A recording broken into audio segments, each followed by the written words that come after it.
পৃথিবীতে কেউ স্থায়ী হয় না, হোক না সে ফেরাউন কিবা নমরুদ। কেউ ভাবে চিরকাল রয় না,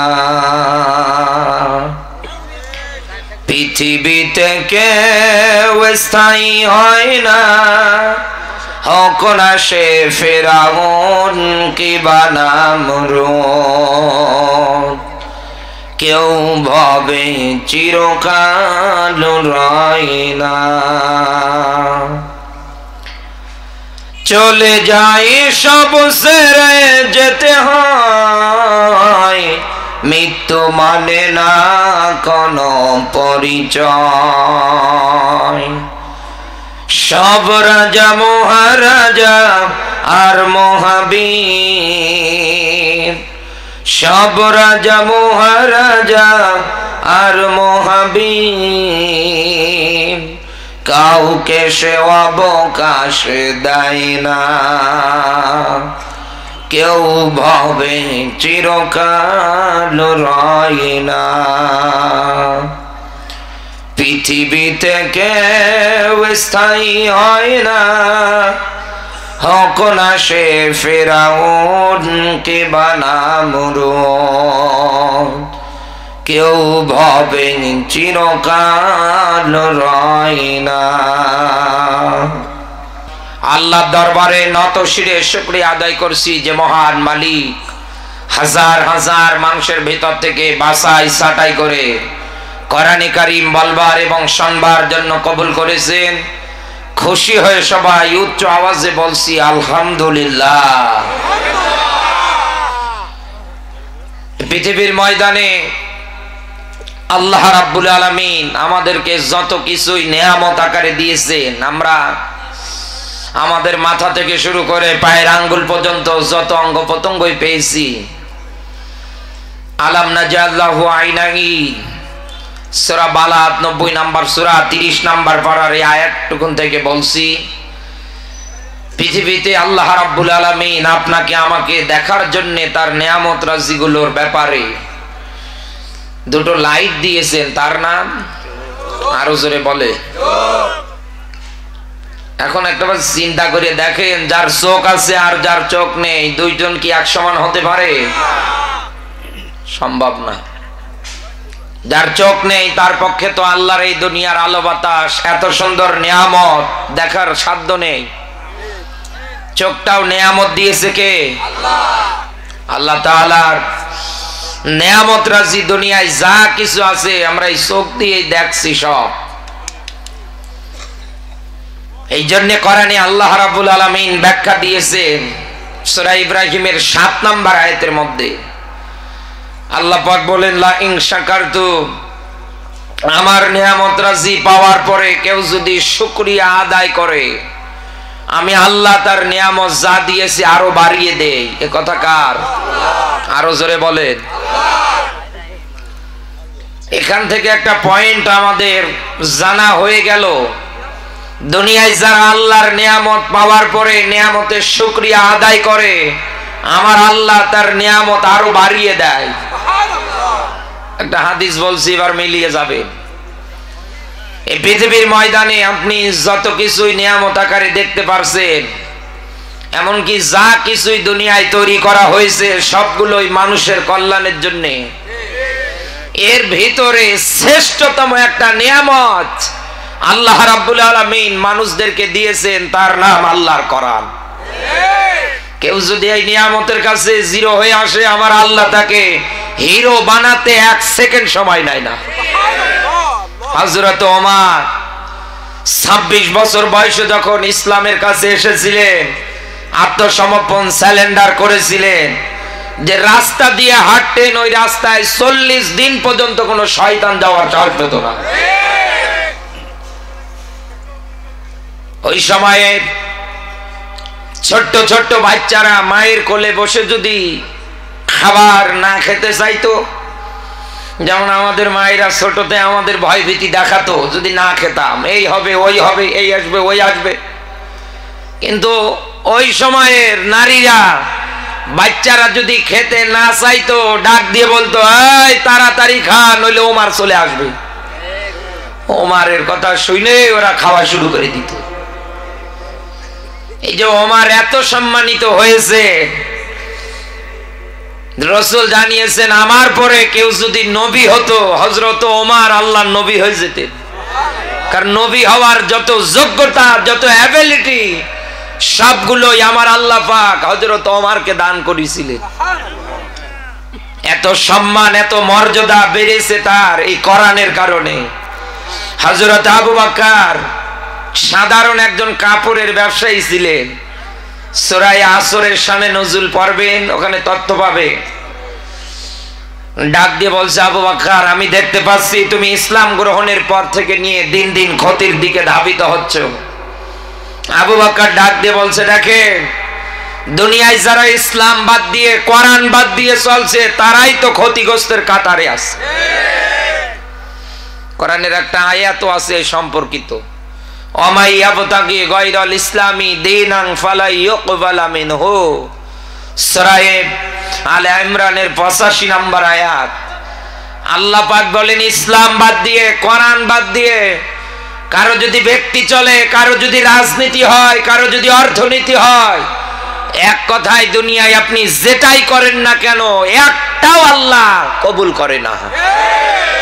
আহুয়া ফিল আখিরাতি মিনাল খাসিরিন, আর এই লোকগুলো কিয়ামতের ময়দানে ক্ষতিগ্রস্তের কাতারে দাঁড়াবে।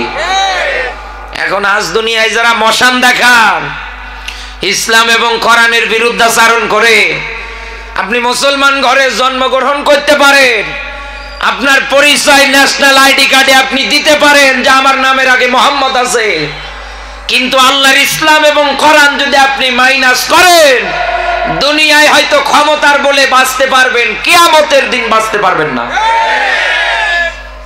কারণ ওই দিন কোন জালেমকে আমার আল্লাহ সফলতার দ্বার প্রান্তে পৌঁছে দেবে না। জালেম যারা হবে তাদের জন্য আল্লাহ জাহান্নামের আগুন বানিয়েছে। আল্লাহর এই নিয়ামত আজ দুনিয়ায় আছে, আমরা পেয়েছি কিন্তু মানতে পারছি না, এটাই আমাদের সবচাইতে বড় সমস্যা। রাসূল জানিয়েছেন লা তাজআলু বুয়ুতান মাকাবির, বাইতাং শব্দ না দিয়ে এই জায়গার মধ্যে বুয়ুতা শব্দ এসেছে কেন? রাসূল জানিয়েছেন তোমরা তোমাদের ঘরগুলোরে কবর বানাবে না, কারণ যে ঘরে কোরআনের তিলাওয়াত হয় না, কোরআনের নিয়ম নীতি চলে না, ওটা ঘর না, ওটা উজার গৃহ, ওটা শয়তানের কারখানা। এমনকি যার বডিতে পর্যন্ত আল্লাহর কোরআনের নিয়ম নীতি নেই, ও বডি চাও কিন্তু শয়তানের কারখানা, একেবারে উজার গৃহ, বিরান বাড়ির মতো। এই জন্য ডক্টর মোহাম্মদ শহীদুল্লাহ বলেছিলেন, আপনি ফিজিক্স, বায়োলজি, কেমিস্ট্রি যা কিছু আছে সব কিছুর জ্ঞান অর্জন করেছেন, আল্লাহর কোরআনের জ্ঞান আপনি অর্জন করেন নাই। আপনার মতো বড় মূর্খ পণ্ডিত দুনিয়ায় আর একটাও নেই। এই জন্য বাস্তবতার আলোকে বলছি, এই পৃথিবীর ময়দানে যেহেতু আমরা এই হাদিসের মাধ্যমে জানলাম যেখানে কোরআনের তিলাওয়াত এবং নিয়ম নীতি হয় না, ওটা উজার গৃহ, ওটা শয়তানের ঘরের মতো। এখন এই মহেশপুরের মানুষ ঘর বলতে কি বুঝেছে? শুধু কি থাকার ঘর? সমাজ জীবন একটা ঘর, রাজনৈতিক জীবন একটা ঘর, অর্থনৈতিক জীবন একটা ঘর। একটা মানুষের জন্ম থেকে শুরু করে মরার আগ পর্যন্ত যতগুলো জায়গা, যতগুলো সেক্টর ধাপে ধাপে পার করতে হয়, সব জায়গার মধ্যে আল্লাহর কোরআন ব্যতীত মানব রচিত কোন আইন নিয়ম নীতি চলবে না। আনি আবুদুল্লাহ ওয়াজতানিবুত তাগুত। দুনিয়ার ময়দানে একমাত্র ইবাদত হবে কার? শয়তানের তন্ত্র মন্ত্র যা কিছু আছে সব বরবাদ করা লাগবে, মাইনাস করা লাগবে। আজ কত মুসলমান মায়ের সন্তানেরা এই আয়াতের সঙ্গে একমত না, এই জন্য এদের বুড়ো বয়সেও জবান দিয়ে বের হয় কোরআনের সঙ্গে রাজনীতির কোনো সম্পর্ক নেই। বেটার এক পা কবরে, কবে যে মারা যাবে নিজেও জানে না, আর ও এসে এখন সামনে একাধারে এই কথাগুলো বলছে। বিশ্বাস করেন বন্ধু, আমি আপনাকে বলছি আল্লাহ তাআলার সূরা মাইদার 44 নাম্বার আয়াতের মধ্যে আল্লাহ একটা আয়াত দিয়েছে। এই আয়াতটাই আল্লাহ ঘুরে ফিরে 3 জায়গায় ব্যবহার করেছে। জালিমুন, ফাসিকুন, কাফিরুন। কারা? দুনিয়ায় যারা আল্লাহর কোরআন পাওয়ার পরেও এই দেশ চালাতে পারে না, যারা বিচার ব্যবস্থায় কোরআনের নিয়ম নীতি কায়েম করতে পারে না। আল্লাহ বলেন ওটা জালেম, ওটা ফাসিক, ওটা কাফের। এ কথা কার? আরো জোরে বলেন। এখন আপনি যে মুসলমান পরিচয় দেন, আপনি যে বলেন যে আমার সবাই মুসলমান, রক্তীয় সম্পর্কিত, আমি নামাজ পড়ছি একাধারে, এরপরেও কি আমি কাফের? শুনে রাখেন ভাই, আব্দুল্লাহ ইবনে উবাই কিন্তু আপনার চাইতে কম ইবাদত করে নাই। আপনি তো নামাজ পড়েন আপনার এলাকার মসজিদের ইমামের পিছনে, আর আব্দুল্লাহ ইবনে উবাই নামাজ পড়তো রাসূলুল্লাহর পিছনে। ইন্নাল মুনাফিকিনা ফি দারকিল আসফালি মিনান নার। মুনাফিক যারা হবে, দুনিয়ায় যারা ইসলামী আন্দোলনের বিরুদ্ধাচরণ করবে, কোরআন দিয়ে দেশ চলুক এটা যারা চাইবে না, আমার আল্লাহ এদেরকে আব্দুল্লাহ ইবনে উবাইয়ের সঙ্গে জাহান্নামের একেবারে নিম্নতম স্তরে রাখবে। সাহাবীরা ডাক দিয়ে বলছে, হুজুর জাহান্নামের নিম্নতম স্তর বলতে কি বোঝায়? নবীজি ডাক দিয়ে বলছেন, সাহাবীরা জাহান্নামের উপরি ভাগ থেকে একটা পাথর যদি জাহান্নামের নিম্ন দেশের জন্য ফালিয়ে দেওয়া হয়, এই পাথরটাই জাহান্নামের নিম্ন দেশে পৌঁছাতে 70 বছর কাল সময় লাগবে, আর ওই জায়গায় জায়গা হবে এই মুনাফিকদের। এখন আমাদের সবচাইতে বেশি দায়িত্ব কর্তব্য পালন করা লাগবে কোরআনের রাষ্ট্র গঠন করতে গেলে।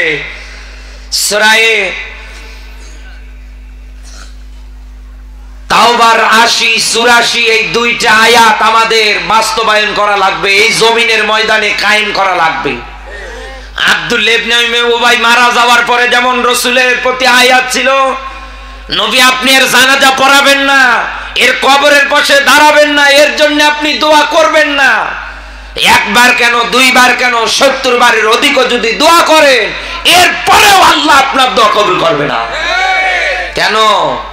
কারণ এই লোকটা মারা গিয়েছে মুনাফিক হয়ে। রাসূলুল্লাহর দোয়া যদি আল্লাহ ঘুরিয়ে দেয়, আব্দুল্লাহ ইবনে উবাই মুনাফিক হয়ে মরার কারণে, আবু জাহেলকে রাজনৈতিক নেতা মানার কারণে, আজ যারা নবীজিকে রাজনৈতিক নেতা না মেনে কোরআনের রাজনীতি যারা বাদ দিয়ে মুসলমান পরিচয় দেন, আপনার জানাজা পড়াও জায়েজ নেই। যত বড় মৌলবি গিয়ে আপনার জানাজা পড়াক, কোনো ফায়দা নেই, সারানারও মূল্য নেই। রাসূলুল্লাহর দোয়া করা লাগতো না, যদি বলতো আল্লাহ উহুদ পাহাড়টা সোনা বানিয়ে দাও, আল্লাহ সেকেন্ড সময় নিতেন না। তার দোয়া কবুল হয় না, আর আপনার দোয়া কবুল হবে? আপনি রাসূলের চাইতে বড় হুজুর? আল্লাহ মনে হয় রোগ নির্ণয় করে আয়াতটা দিয়েছে যে মুসলমানের ভিতরে মুনাফিক যারা হবে এরা ক্যান্সার, এরা মুসলমান জাতির জন্য রোগ। ডক্টরের কাছে গেলে ডক্টর যদি আপনার রোগটা নির্ণয় করতে না পারে, যত প্রকারের ঔষধ দিক না কেন কোনো কাজ হবে না। এক কথা বলে না কেন? আপনি যান ইন্ডিয়ায়, যান সৌদি আরব, যান সিঙ্গাপুর, যান মালয়েশিয়ায়, যে ডক্টরের কাছে আপনি যান না কেন, যদি উনি রোগ নির্ণয় করতে না পারে যে আসলে এটা কি রোগ, উনি যদি একবারে আপনাকে মেডিসিন দিয়ে দেয়, 1 মাস খেয়ে আবার দেখা করবেন, আপনি 1 মাস কেন 10 মাস, 12 মাস, 5 বছর খেলেও আপনার রোগ ভালো হবে না।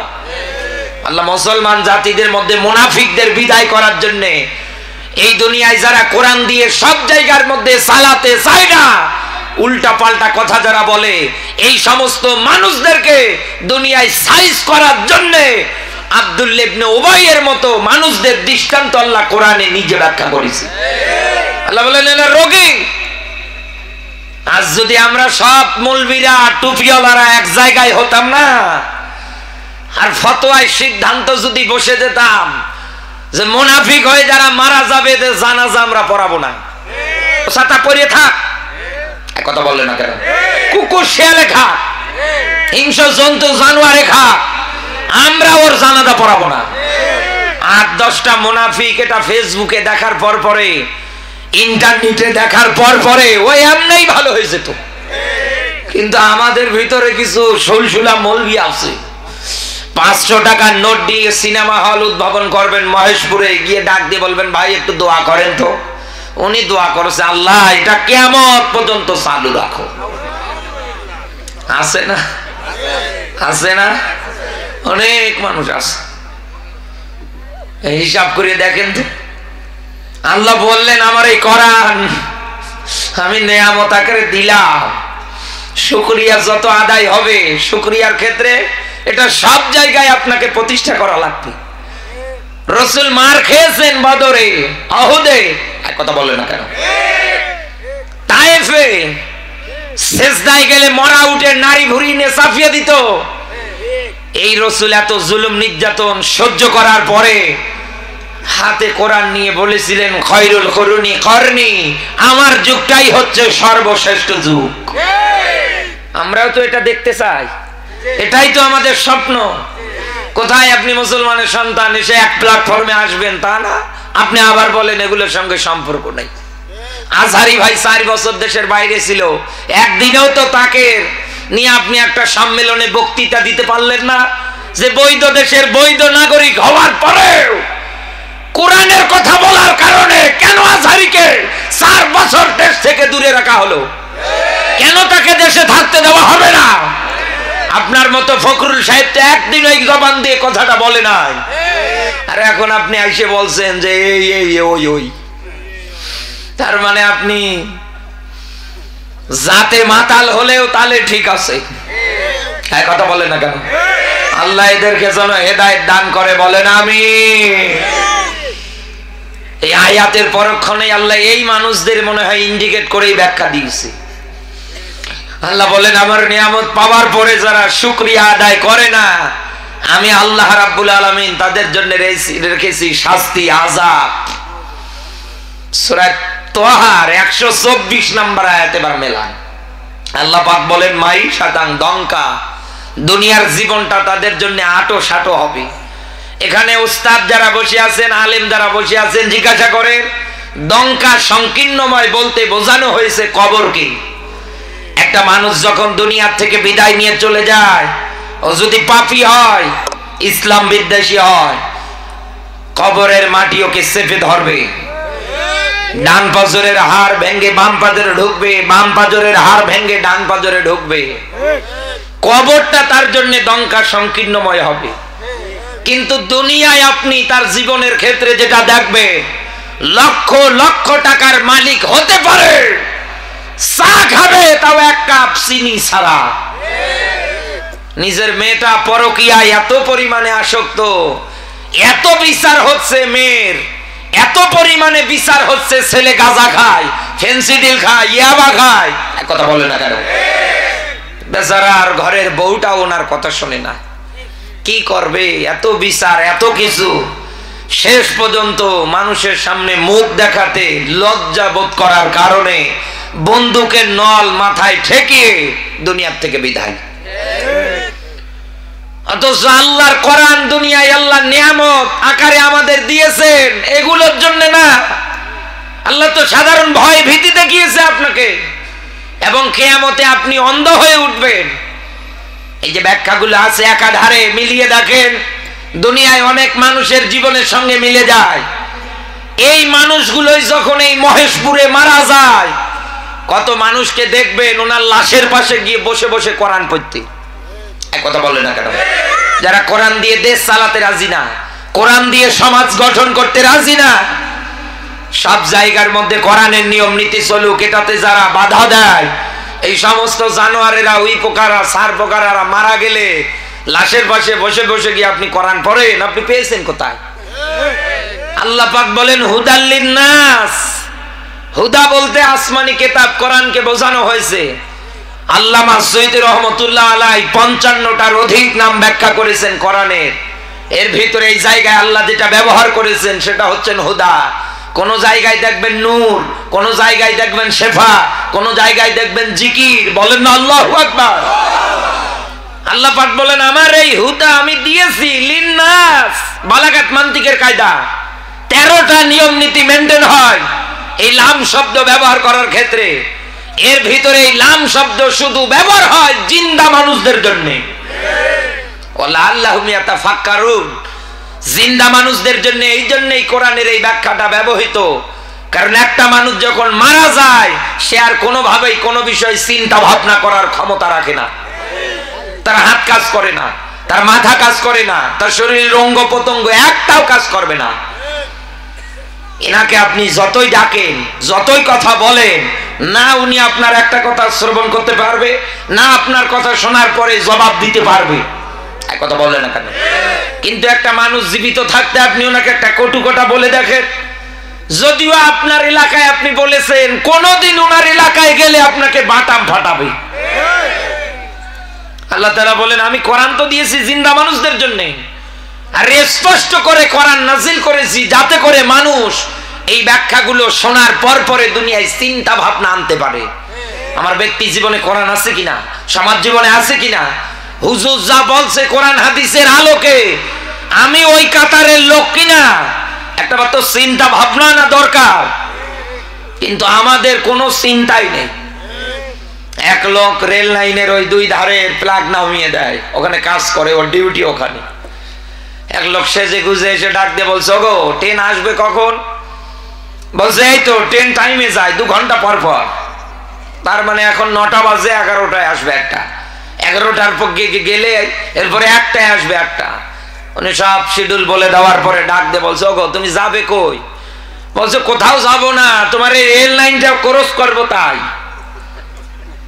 বলছে, বেটা ইয়ার কি মারো? বলছে, ইয়ার কি না, আমি না বুঝে যদি এগিয়ে যাই, ট্রেন যদি আমার এসে মেরে দেয়, আমার জীবনটা অকালে শেষ হবে না? এই জন্য আমি এখানে দাঁড়িয়ে একটু চিন্তা ভাবনা করলাম যে জিজ্ঞেস করেই পার হই কখন ট্রেন আসবে। রেল লাইন পার হবে তাই ওনার চিন্তা, আর আপনার পুরো জীবনটাই চলছে চিন্তা ছাড়া। এক কথা বলে না কেন? হিসাব মেলান তো বন্ধু। আল্লাহর কোরআন তো এসেছে আপনার ভেতরে চিন্তা, টেন্ডেন্সি, ভয় ভীতি তৈরি করার জন্য। লিতুখরিজান নাসা মিনাজ যুলুমাতি ইলান নূর। এবং এই কোরআন তো এসেছে আপনাকে আমাকে অন্ধকার আচ্ছন্ন পথ থেকে আলোর পথের রাস্তা দেখানোর জন্য। জুলুমাতের অর্থ এসেছে 2টা। 1 নম্বরে জুলুমাত এর অর্থ আমি যেটা পেয়েছি, আপনি আমি সবাই আল্লাহর বান্দা। মাথা যদি নত করতে হয় করা লাগবে কার কাছে? কেউ জবান বন্ধ রাখবেন না, বলেন তো কার কাছে?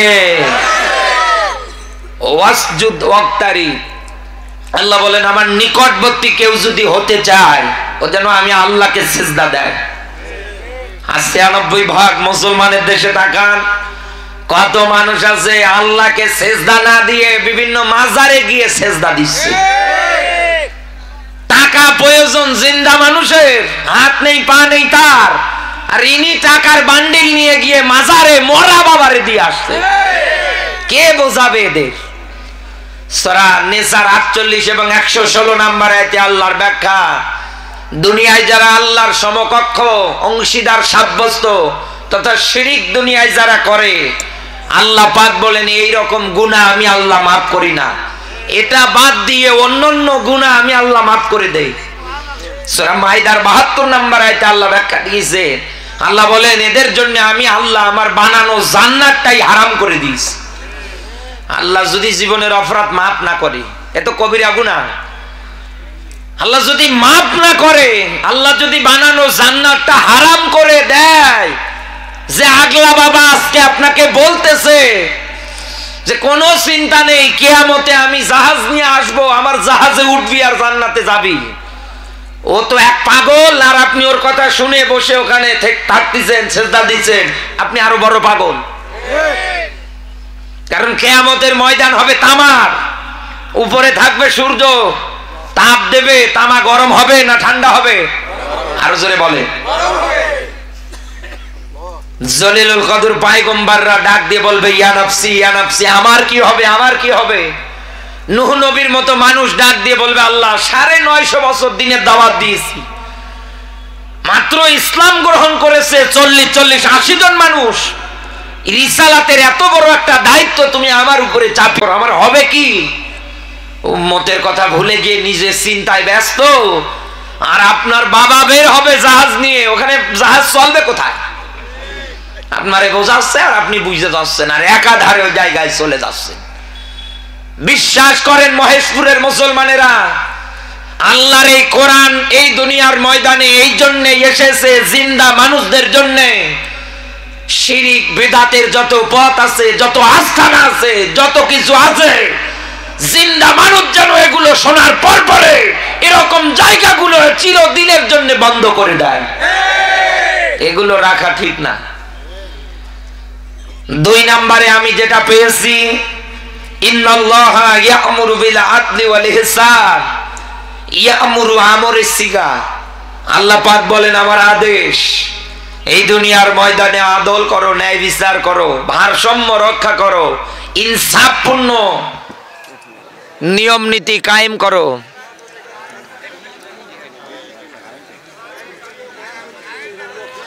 কারেন্ট গেছে, ওই যে ওই লাইন আছে যে, হ্যাঁ লাইন তো ওইটা আছে।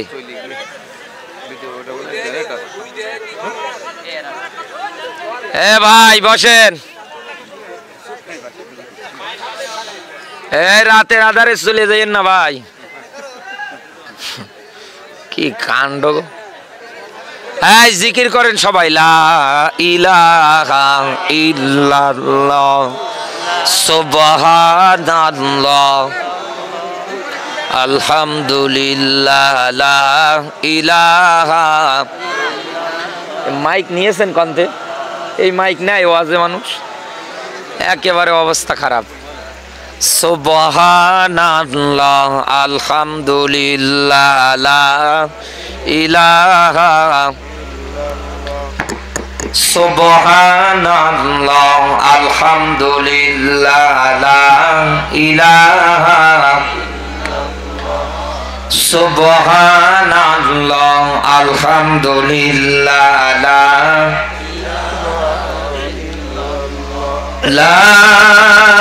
ইলাহা ইল্লাল্লাহু মুহাম্মাদুর রাসূলুল্লাহ।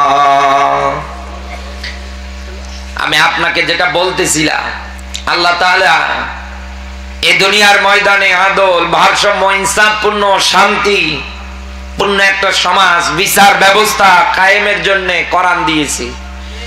এই জন্যই নবী দাউদের প্রতি হয়েছিল ফাহকুম বাইনান নাসি বিল হক। এই দুনিয়ার ময়দানে যদি রায় দিতে হয়, বিচার করতে হয়, ন্যায় এবং সত্য সহকারে করা লাগবে। দুনিয়ায় অপরাধী যেই হোক, সে নিজের দলের লোক আর যেই হোক না কেন, শাস্তি তাকে পেতেই হবে। এই ৯৬% মুসলমানের দেশে এতদিনে আমরা একাধারে তাকিয়ে যেটা লক্ষ্য করে দেখতেছি, অপরাধ করার পর পরে অপরাধীরা বুকের বোতাম খুলে রাস্তায় চলেছে, বিচার হয় না। বিচার করেছে নিরপরাধ একজন মানুষ, 50 বছর বাংলার আনাচে কানাচে যিনি কোরআনের খেদমত করেছে। এই দুনিয়ার ময়দানে এনারা মিথ্যা মামলার নাটক সাজিয়ে বিচার করেছে মতিউর রহমান নিজামীর মতো মানুষের। এরা বিচার করেছে শহীদ মীর কাসেম আলী। আল্লাহর কোরআনের ন্যায় এবং সত্য সহকারে যদি বিচার ব্যবস্থা থাকতো, তাহলে এতদিনে এই বুড়ি শয়তান এই দুনিয়ায় বেঁচে থাকতো না। ওদের সেলা সামুন্ডা একটাও থাকার কথা ছিল না। কারণ আল্লাহর কোরআন এসেছে দুনিয়ায় আদল প্রতিষ্ঠা করার জন্য। ইনসাফ বিরোধী যত কাজ আছে, যত অবিচার আছে, সবগুলো চিরতরে দুনিয়া থেকে বিদায় করার জন্য। এই কর্মসূচিতে এতদিনে যারা ভূমিকা রাখেন নাই, এই দুনিয়ার ময়দানে এতদিনে যারা প্রচেষ্টা চালায় না এটা প্রতিষ্ঠার জন্য, আরো যারা অপরাধ করার পর পরে একাধারে দুনিয়ার ময়দানে মশান দেখিয়ে চলেছেন, এদেরকে যারা সহযোগিতা করেছেন টপ টু টপ আল্লাহর কোরআনের ভাষা অনুসারে জাহান্নামের কাতারে। এবার আমি আপনাকে ধারাবাহিকভাবে কোরআনের আয়াতে প্রবেশ করাচ্ছি। আল্লাহ পাক বলেন ইন্নাল্লাযীনা ফাতানুল মুমিনিনা ওয়াল মুমিনাত, বলেন আল্লাহু আকবার। সূরা বুরুজ 85 নাম্বার সূরা 30 নাম্বার পারার এটা পাবেন আপনি। প্রথম নাম্বার রুকু 10 নাম্বার আয়াতের মধ্যে আল্লাহ ব্যাখ্যা দিয়েছে। রাত গভীর হয়ে যাচ্ছে, আমি আপনার মাঝে বেশি সময় নেব না। সংক্ষিপ্ত আকারে আমি আপনাকে কিছু মেসেজ আয়াত থেকে দিয়ে সুন্দরভাবে আমার তিলাওয়াতকৃত আয়াতটার দিকে প্রবেশ করব। ইন্না মানে নিশ্চয় আল্লাযী, অতঃপর যারা, ফাতানু শব্দের শাব্দিক অর্থ বিপদে ফেলা, কষ্ট দেওয়া। আল্লাহ রাব্বুল আলামিন এটাও ব্যাখ্যা করেছেন এই দুনিয়ার ময়দানে কাদেরকে বিপদে ফেলাবে, কাদেরকে কষ্ট দেবে। আল্লাহ পাক বলেন মুমিন শব্দটা পুরুষবাচক, এরপরে শব্দ হচ্ছে মুমিনাত, এটা স্ত্রীবাচক। দুনিয়ায় যারা মুসলিম নর এবং নারীদের উপরে নির্যাতন করে, দুনিয়ায় যারা কষ্ট দেয়, বিপদে ফেলায়, আল্লাহ পাক বলেন ফালাহুম আযাবু জাহান্নাম। শেষের ব্যাখ্যা আপনি মিলিয়ে দেখবেন সুন্দর করে, আল্লাহ নিজে ব্যাখ্যা করেছেন হারিক। আল্লাহ পাক বলেন এদেরকে আমি আল্লাহ জাহান্নামের কঠিনতম যন্ত্রণাদায়ক আযাব দিয়ে আচ্ছাদন করাবো। মহেশপুরবাসী, এখান থেকে আপনি এতটুকুন ক্লিয়ার হতে পেরেছেন, দুনিয়ায় যারা মানুষদেরকে এতদিনেও বিপদে ফেলিয়েছে, সে রাজনীতির দিক দিয়ে হয় হোক না কেন, সে সংগঠনের দিক দিয়ে হয় হোক না কেন, যে কোনো কায়দায়, যে কোনো কৌশলে মানুষদের উপরে একাধারে যারা নির্যাতনের স্টিম রোলার গুলো চালিয়েছে, আল্লাহর কোরআনের ভাষা অনুসারে এরা যাবে জাহান্নামে। লা ইয়ামুতু ফিহা ওয়ালা ইয়াহইয়া। আল্লাহ পাক বলেন এদের জন্য আমি আল্লাহ এমন জাহান্নাম বানিয়েছি, ওই জাহান্নামে একবার প্রবেশ করলে ও মরবেও না, বাঁচবেও না, মরা বাঁচার মধ্যবর্তী স্থানে থাকবে। ওই দিনও আমার কাছে জাহান্নামের আগুন দেখা মাত্রই ডাক দিয়ে বলবে কুনতু তুরাবা, আল্লাহ আজকে আমি যদি মাটি হয়ে যেতাম। ইয়াকুলু ইয়া লাইতানি কদ্দামতু লিহায়াতি, আল্লাহ আমার জীবনের প্রতি আমার আক্ষেপ, আমি কি করলাম। ফাসাদদাকা ওয়া কুম মিনাস সালিহিন, আরেকটা বার হায়াত দিয়ে দুনিয়ায় পাঠাও, এইবার দুনিয়ায় যাওয়ার পরে ভালো ভালো কাজ করব, দান করব, সাদকা করব। চিন্তা ভাবনা করে বলেন তো আমার আল্লাহ কি আপনাকে আসার সুযোগ দেবে? আপনার তো আর কোনো চান্সই নেই। এই জন্যই তো আলেমরা আপনাকে দুনিয়ার ময়দানে ডাক দিয়ে জাহান্নামের ভয় ভীতি অন্তরে প্রবেশ করাচ্ছে। দুনিয়ার আগুন যদি আপনার সামান্য হাতের মধ্যে লেগে যায়, এই হাতটুকুনে শুধু জ্বালা পোড়া করবে, কিন্তু জাহান্নামের আগুন যদি মরণের পরে কোনো মতো হাত স্পর্শ করে ফেলে, রাসূল জানিয়েছেন কলিজাটা পর্যন্ত জ্বলে ছারখার হয়ে যাবে। এত ভয়ঙ্কর একটা জায়গা, অথচ এই ৯৬% মুসলমানের দেশে আপনি এতদিনে এই দুনিয়ায় যারা কোরআন প্রতিষ্ঠার আন্দোলন করেছে, এদের অনেক মানুষকে দুনিয়ায় একাধারে নির্যাতনের স্টিম রোলার চালিয়েছেন। ঘরে থাকতে দেন নাই, রাতে ঘুমাতে পর্যন্ত পারে নাই। আমার আল্লাহ মনে হয়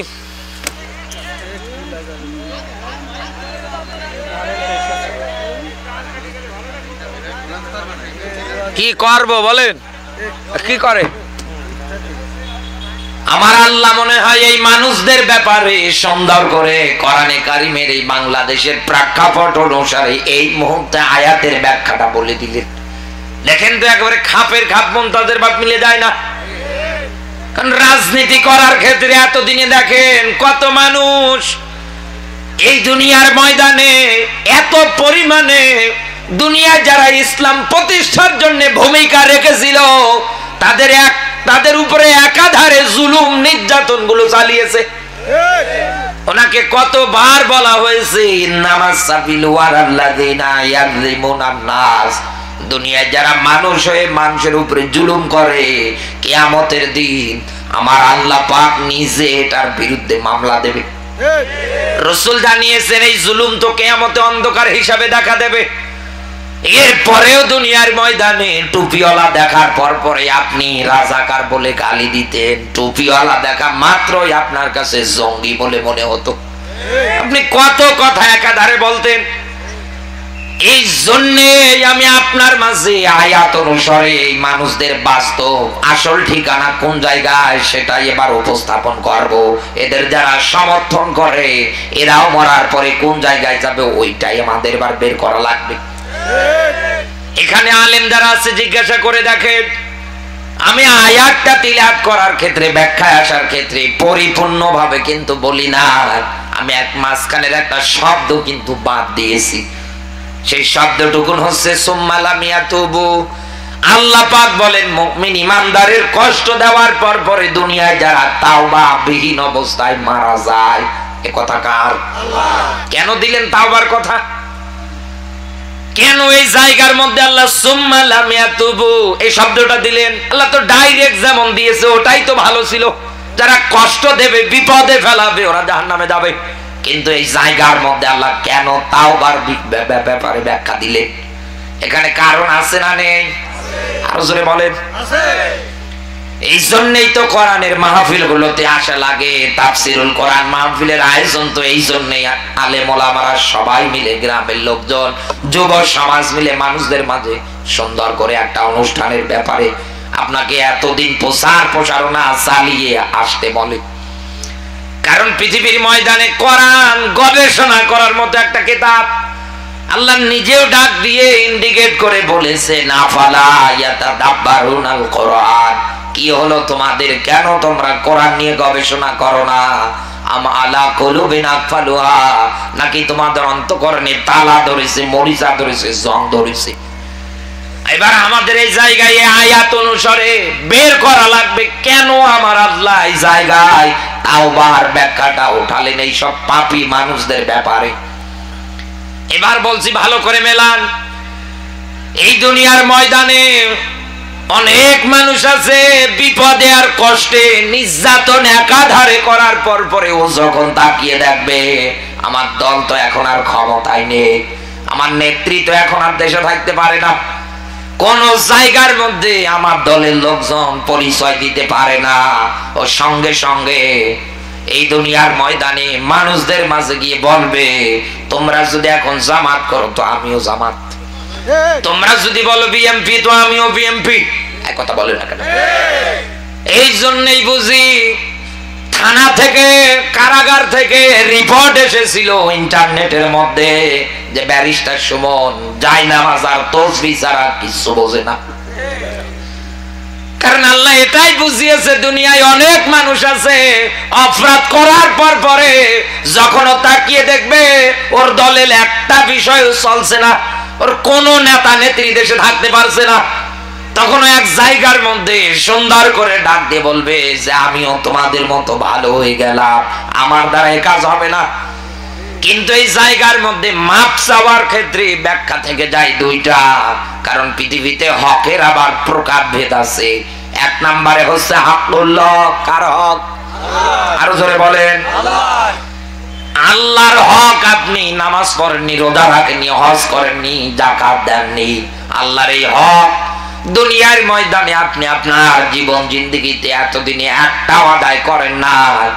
আমার আল্লাহর কাছে অপরাধ গুলো যদি স্বীকার করেন, এই অপরাধের জন্য দুনিয়ায় যদি আপনি অনুতপ্ত হন, অনুশোচনা করেন, জীবনের মতো পণ প্রতিজ্ঞা যদি তৈরি করে ফেলেন আল্লাহ আমার দ্বারা এই অপরাধ আর জিন্দেগিও হবে না, আল্লাহ পাক বলেন দুনিয়ার ময়দানে আমার হক আমি ইচ্ছা করলেই তোকে মাফ করে দেব। আমার আল্লাহ মাফ করবে মনে করেন কাউকে, তাই বলে কি আল্লাহর কারো কাছে কৈফিয়ত দেয়া লাগবে? সবাইকে বলা লাগবে। আল্লাহ পাক বলেন ইয়াউমা লা তামলিকু নাফসুন লিনাফসিন শাইআ ওয়াল আমরু ইয়াউমা ইযিল লিল্লাহ। আল্লাহ পাক বলেন কিয়ামতের ময়দান এমন একটা ময়দান কারো কোনো কর্তৃত্ব, নেতৃত্ব, পাওয়ারগিরি, নেতাগিরি, সামসাগিরি কিছু চলবে না। আমার আল্লাহ যাকে কথা বলার অনুমতি দেবে শুধু তারাই কথা বলতে পারবে। এ ব্যতীত আর কারো কোনো কিছু চলবে না। তাহলে এখান থেকে বিষয়টা ক্লিয়ার। আল্লাহ পাক যদি কিয়ামতের ময়দানে তামাম দুনিয়ার মানুষদেরকে মাফ করে দেয়, তারপরেও আমার আল্লাহর কারো কাছে জবাব দেওয়া লাগবে না, কারণ এটা আল্লাহর হক, তিনি যা পারে করবে। এক কথা বলেন। আর একটা হক তো আছে, হাক্কুল ইবাদ, সেটা তো বান্দার হক। তার মানে দুনিয়ার ময়দানে আপনি রাজনীতি করতে, আপনি যে সংগঠন, যে দলের মধ্যে ছিলেন, যে নেতার পিছনে স্লোগান দিয়েছেন, রায় দিয়েছেন, সমর্থন করেছেন, এতদিনে তার পিছনে আপনি দৌড়িয়েছেন, ওর হাতের দ্বারা, জবানের দ্বারা, এই দুনিয়ার ময়দানে ওর কলমের সাইনের দ্বারা অন্যায় ভাবে কোন মানুষ যদি 14 বছর জেলখানায় আটকিয়ে থাকে, এই লোকটা তো নিরপরাধ। এই 14 বছরে তার স্ত্রীর হক ছিল, মা বাবার হক ছিল, সন্তানাদের হক ছিল, এই দেশের মানুষদেরও হক ছিল, একটাও তো আপনি আদায় করতে দিলেন না। তাহলে এখন আপনি যদি মাপ চেতে চান, চাওয়া লাগবে এই লোকটার কাছে, কারণ দুনিয়ায় অপরাধ যার কাছে হবে মাপ চাওয়া লাগবে তার কাছে। আপনি কষ্ট দিয়েছেন আমাকে, আমার কাছে মাপ না চেয়ে আপনি আল্লাহর কাছে মাপ চান, ও তো আল্লাহর হক না যে আল্লাহ আপনারে মাফ করবে। হিসাব মেলান তো বন্ধু আমার। এই আয়াতের ব্যাখ্যা অনুসারে এই 16-17 বছরে টপ টু টপ যারা রাজনীতির কাতারে ছিল, একটাও কি মাপ পাওয়ার যোগ্যতা রাখে? পিটিয়ে মারবে এদের মানুষ, মাপ করবে কি? যা করেছেন আপনি এতদিন, এই যে এখন রেড অ্যালার্ট চলতেছে, ডেভিল হান্ট, যেখানে শয়তান মার্কা এরকম মানুষ থাকবে, ওদেরকে খুঁজে খুঁজে বের করে শাস্তি দেওয়া হবে। কথা বলে না কেন? কারণ কত জায়গার মধ্যে এখন কত মানুষ একাধারে বক্তৃতা দিচ্ছে। বিশ্বাস করেন বন্ধু আমার, এই দুনিয়ার ময়দানে অপরাধ আপনি যার কাছে করবেন, মাপ চাইবেন তার কাছে। আপনি করেন নাই, কি বলেন তো, কি করেন নাই এই দুনিয়ায়? ডাক্তার শফিকুল ইসলাম মাসুদ ভাইয়ের একটা বক্তৃতা শোনার পরে আমার হৃদয়ে সবচাইতে বেশি আঘাত এনেছে। সম্মেলনের মধ্যে একটা বক্তৃতা দিচ্ছিলেন যে আমাকে গ্রেফতার করার পরে আমার স্ত্রীকে পর্যন্ত র্যাবেরা উঠিয়েছে, টানা হেসরা করছে এদিক থেকে ওদিকে। আমার স্ত্রীর পেটে বাচ্চা ছিল, সহ্য করতে না পেরে এরকম পেরেশানি, সে যে তাড়াতাড়ি করে হাসপাতালে নিয়ে গিয়ে সিজার করা লাগছে। বাচ্চাটা দুনিয়া আসার কয়েক মিনিট পরে দুনিয়া থেকে বিদায় নিয়ে চলে গিয়েছে। এটা আমি ফোনের মাধ্যমে জানতে পারলাম যে আমার বাচ্চাটা দুনিয়ায় বেঁচে নেই। বাবাকে তার সন্তানের পাশে এসে দাঁড়াতেও দেয় না, জানাজার নামাজের ইমামতি তো দেয় না, কবরের পাশে পর্যন্ত দাঁড়াতে দেয় না। উনি বলছে আমি কোন জায়গায় কথাটা বলি না, কিন্তু আজকে বলেই ফেললাম। হিসাব মেলান তো বন্ধু আমার। দুনিয়ার ময়দানে আপনি এমন রাজনীতি গঠন করেছেন, এমন দল, আপনি এমন সংগঠনের সঙ্গে যুক্ত হয়েছেন, একটা অপশিশুকে দুনিয়ায় আপনি বাঁচতে পর্যন্ত দেন নাই, আর আপনার মতো মানুষের মাফ করবে? আপনি মাফ পাওয়ার যোগ্যতাই রাখেন না। আপনারে যদি 112 জবাই করার সুযোগ থাকতো, এদেশের মানুষ কাছে পেলে 100 বার এই জবাই করবে, তাও মনের রাগ মিটবে না। আপনি করেন নাই কি দুনিয়ায়, বলেন তো কি করেন নাই? আর এদের সঙ্গে আপনি তাল মেলান। আপনি বলেন আগেই ভালো ছিলাম, কি ভালো ছিলেন আপনি? আপনি তো কোরআনের আয়াতের ব্যাপারে একেবারে উদাসীন, কোরআন তো জানেন না। জানা আলোচনা আমি শুধু আপনাকে শিক্ষা দেওয়ার জন্য বলছি। আসরের নামাজের পরে দুইজন ফেরেশতা পয়গম্বর লূত আলাইহিস সালাতু ওয়াস সালামের কাছে আসার পরে ডাক দিয়ে বলছে, পয়গম্বর, এই জায়গা থেকে আপনার অনুসারী যারা আছে, আপনার উপরে যারা ঈমান এনেছে, তাদেরকে নিয়ে জায়গা থেকে আপনি ভেগে যান। ইল্লাম রতা, খবরদার আপনি আপনার স্ত্রীকে নেবেন না। এখানে আলেম যারা বসে আছে জিজ্ঞাসা করে দেখেন, কোরআনের যত জায়গায় আল্লাহ রাব্বুল আলামিন ইল্লা শব্দ ব্যবহার করেছে, আল্লাহ ব্যাখ্যা দিয়েছে তারা বাদ দিয়ে এরা। তার মানে যারা ঈমান এনেছে এদেরকে নিয়ে আপনি ভাগেন, এই জায়গা আগুনের প্রস্তর বৃষ্টি না দিলে হবে? কি লাগালে কি আরাম করলে হয় নাকি? ওয়াজ করব কি কোন কাট ডেকোরেটর নিস কি ভাই?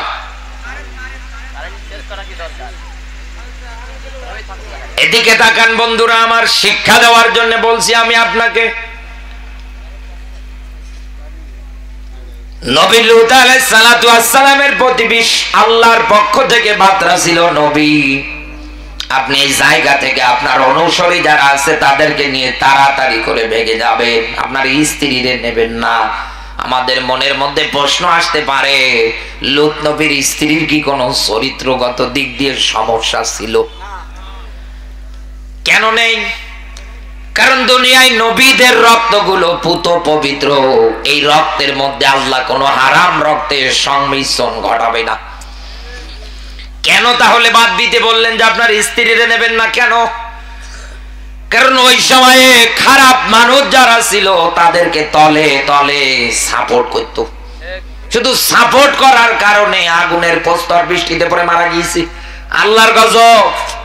হযরতে নূহ আলাইহিস সালাতু ওয়াস সালাম তার স্ত্রী পর্যন্ত ওই সময়ের প্লাবন থেকে রক্ষা পায় নাই, তার সন্তান কেনান ও বাঁচতে পারে নাই। কেন?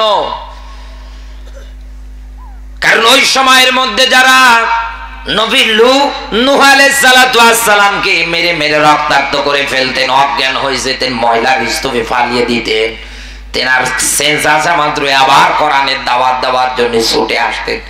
এই কর্মসূচি দ্বারা গ্রহণ করেছিল, শুধু দিনের দাওয়াত দেওয়ার কারণে এত জুলুম নির্যাতন তার উপরে দ্বারা চালিয়েছে।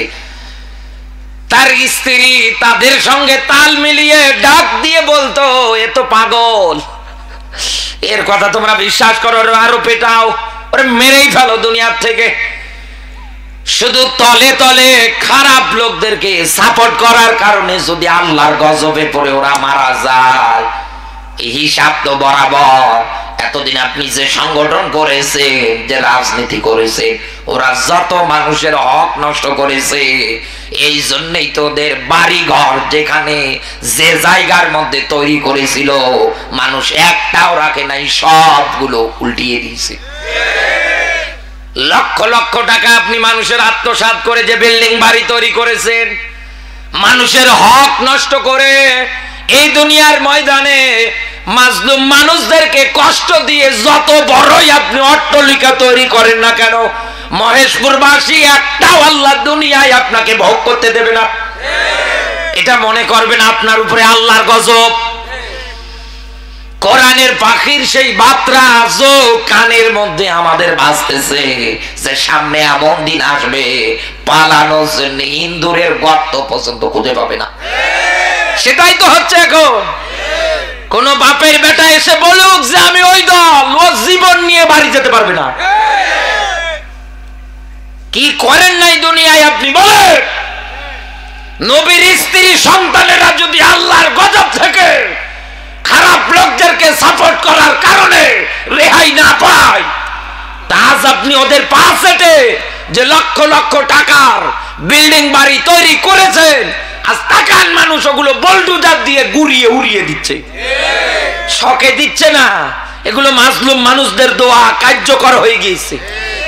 রাসূল জানিয়েছেন 3 প্রকার মানুষ যখন দোয়া করে, এই দোয়ার মধ্যে আল্লাহ কোনো পর্দা রাখে না, পর্দা ছাড়াই কবুল করে নেয়। এর ভিতরে মাজলুম, মুসাফির, মা বাবা, কত মায়ের বুক খালি করেছেন, কত মানুষকে আপনি ঘরে পর্যন্ত রাত কাটাতে দেন না আপনার রাজনীতি আদর্শ অনুসারে। কি করলেন দুনিয়ায় আপনি হিসাব মিলিয়ে দেখেন, তার প্রাপ্য ফলগুলো আজ আপনি দুনিয়ায় ভোগ করছেন। আরবি একটা প্রবাদ আছে, কামা তাদিনু তুদান, যেমন কর্ম তেমন ফল। আপনি যেমন কর্ম করেছেন ওরকম ফল পাচ্ছেন। আর আপনি হুমকি দেন, ফোন কলে, এই কলে, ওই কলে। কেমন বাপের বেটি হলে এ বাংলাদেশে একবার ঢুকে দেখেন, জান নিয়ে যেতে পারেন নাকি আপনি? বানি ইসরায়েলের একটা ছোট্ট রেয়াত বলছি, বাদশা সাজ্জাতের কথা আমরা সবাই জানি। বাস্তবে আমি শুধু শিক্ষা দেওয়ার জন্য বিষয়টা বলছি। ও মানুষের উপরে জুলুম করে জান্নাত বানিয়েছিল।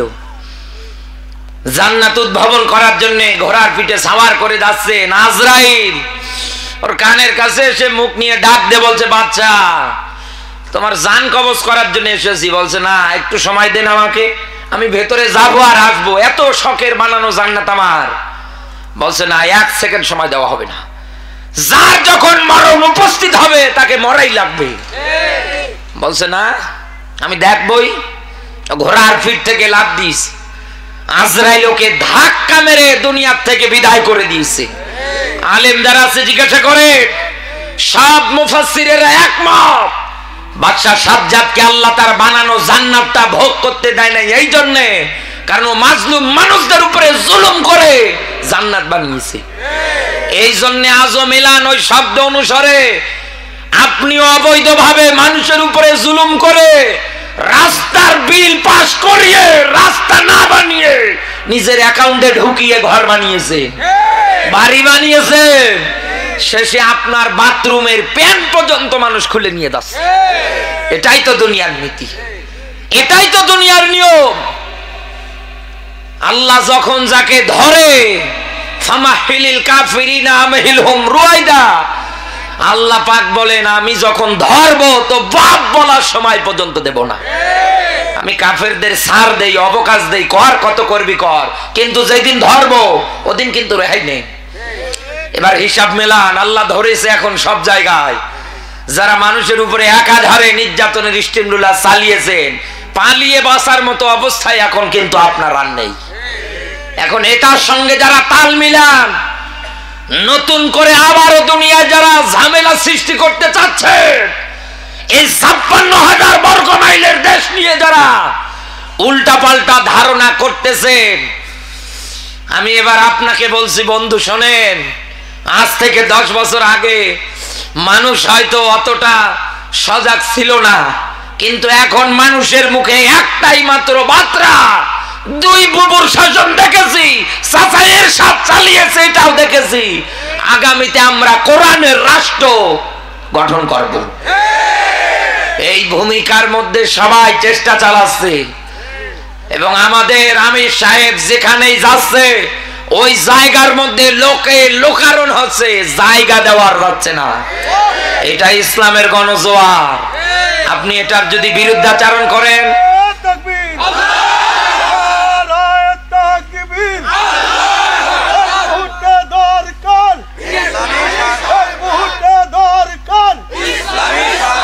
আপনি যদি দুনিয়ায় এটার বিরুদ্ধাচরণ করেন, আপনি এই দুনিয়ার ময়দানে যদি আবার উল্টা পাল্টা কথা বলেন, ওনার যা হচ্ছে সামনে আপনারও তাই হবে। খাতা কলমে নোট করেন। দুনিয়ায় আপনি কারো বুক যদি খালি করেন, আল্লাহ আপনারও বুক খালি করাবে। কাউকে যদি এতিম বানান, আল্লাহ আপনাকেও দুনিয়ায় এতিম করে ছাড়বে। কারো বুকে আপনি যতটুকুন বুলেট চালিয়েছেন, এর চাইতে বড় বুলেট তৈরি হবে আপনাকে মারার জন্য। কি ভেবেছেন আপনি আল্লাহ ছেড়ে দেবে? আল্লাহ ছাড়ে না। এই জন্য বলছি বন্ধু আমার, এই দুনিয়ার ময়দানে আগামীতে আমরা সবাই চাই যেন ইসলামী নিয়ম নীতি কায়েম হয়ে যায়, সুন্দর একটা সমাজ যেন গঠন হয়ে যায়। আর আল্লাহর কোরআন তো এসেছে এই দুনিয়ায় ইনসাফপূর্ণ শান্তিপূর্ণ সমাজ গঠন করার জন্য। এবার রাখা লাগবে।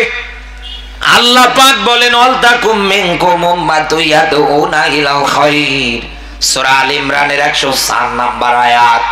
আল্লাহ পাক বলেন তোমাদের মধ্যে একটা দল থাকা দরকার। দল কয়টা? আরো জোরে বলেন, দল কয়টা? উম্মত, দল একটা। বিশ্ব নবী জানিয়েছেন কিয়ামতের ময়দানে আমার উম্মতদের মধ্যে 73টা কাতার দল হবে, 72 কাতার যাবে জাহান্নামে, আর একটা কাতার যাবে জান্নাতে। কথা বলে না কেন? তাহলে দুনিয়ার ময়দানে রাজনীতিও কেউ যদি করতে চায়, কোরআনের আয়াত অনুসারে তাকে দল করা লাগবে একটা, জান্নাতি দলও হবে একটা। এই দুনিয়ার ময়দানে এবার হিসাব চালিয়ে দেখেন আয়াত অনুসারে কত দল এখন বাংলাদেশের মধ্যে একাধারে। আজকে নিউজে দেখছে আবার সামনে নাকি নতুন একটা রাজনৈতিক দলের কর্মসূচি ঘোষণা করা হবে। আমি বলছি আপনাকে বন্ধু, দুনিয়ায় তো আপনি গরু ছাগল না, আপনি তো মানুষ। আল্লাহ আপনাকে তো বিবেক দিয়েছেন। দুনিয়ায় মানুষের হক প্রতিষ্ঠার জন্য, ইনসাফপূর্ণ একটা সমাজ গঠন করার জন্য আপনি আগামীতে যে দলটা করবেন আগে মেলাবেন কোরআনের আয়াত ইয়ামুরুনা বিল মারুফ, ওই দলের মধ্যে সৎ কাজের কর্মসূচি আছে কিনা, এরপরে মেলাবেন এই দুনিয়ার ময়দানে ওরা অসৎ কাজ দেখার পরে বন্ধ করে কিনা। কারণ আল্লাহর স্পষ্ট ব্যাখ্যা, উলাইকা হুমুল মুফলিহুন, আমি আল্লাহ পাক বলছি এই দলটাই আমি আল্লাহর কাছে সফল কাম। কারণ এখানে উলাইকা শব্দটা ইসমে ইশারা।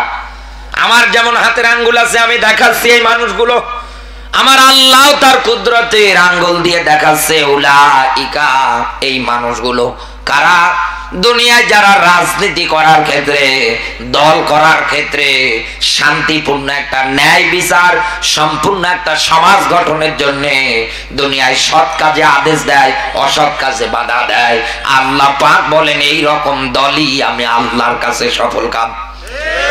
এই বাংলাদেশে এবার আপনি মেলান তো কত দলকে আমরা এখন থেকেই দেখতেছি যারা ক্ষমতায় এখনো আসেই নাই, এরপরেই বলে দেয় যে এখন তো কোরআনের মাহফিল হচ্ছে, আগামীতে আমরা চেয়ারে বসলে মাহফিলের অনুমতি দেব না। আজকে এক নেতাকে দেখছে আমার নবীজির নাম পর্যন্ত বলতে পারে না। কি কাণ্ড গো! কত জায়গার মধ্যে আপনি দেখবেন এরা একাধারে আলেম ওলামাদেরকে দেখার পরে টিটকারি মারে, এই বলে ওই বলে, এটা বলে, উল্টা পাল্টা কথা বলে ধারণা করে। হিসাব মিলান বন্ধু আমার, আমি বলেছি কিন্তু আপনি কোনো গরু ছাগল না, আপনি কিন্তু দুনিয়ায় মানুষ। আর মানুষ হলে আয়াত নিয়ে আপনাকে চিন্তা করা লাগবে। কারণ দলের বিষয়টা শুধু দুনিয়া না, এটা মরণের পরে আছে। যে নেতার পিছনে দৌড়ান, ও যদি বিড়িখোর হয়, ও যদি গাঁজাখোর হয়, ও যদি মদখোর হয়, ও যদি অপকর্মের সঙ্গে অসৎ কাজের সঙ্গে একাধারে দুনিয়ায় জীবনটা পার করায়, আল্লাহর ব্যাখ্যা ইয়াউমা নাদু কুল্লা উনাসিম বিইমামিহিম, কিয়ামতের দিন আমি আল্লাহ তোকে ডাকবো তোর ওই নেতার সাথে। চিন্তা করেন তো, আপনার নেতা যদি এই কোয়ালিটির হয় আর আল্লাহ যদি আপনাকে ডাকে, কি জবাব দেবেন ওই দিন বলেন আপনি? আপনাকে এত কায়দায় বলা হয় আপনি মানেন না, উল্টা পাল্টা ধারণা করেন।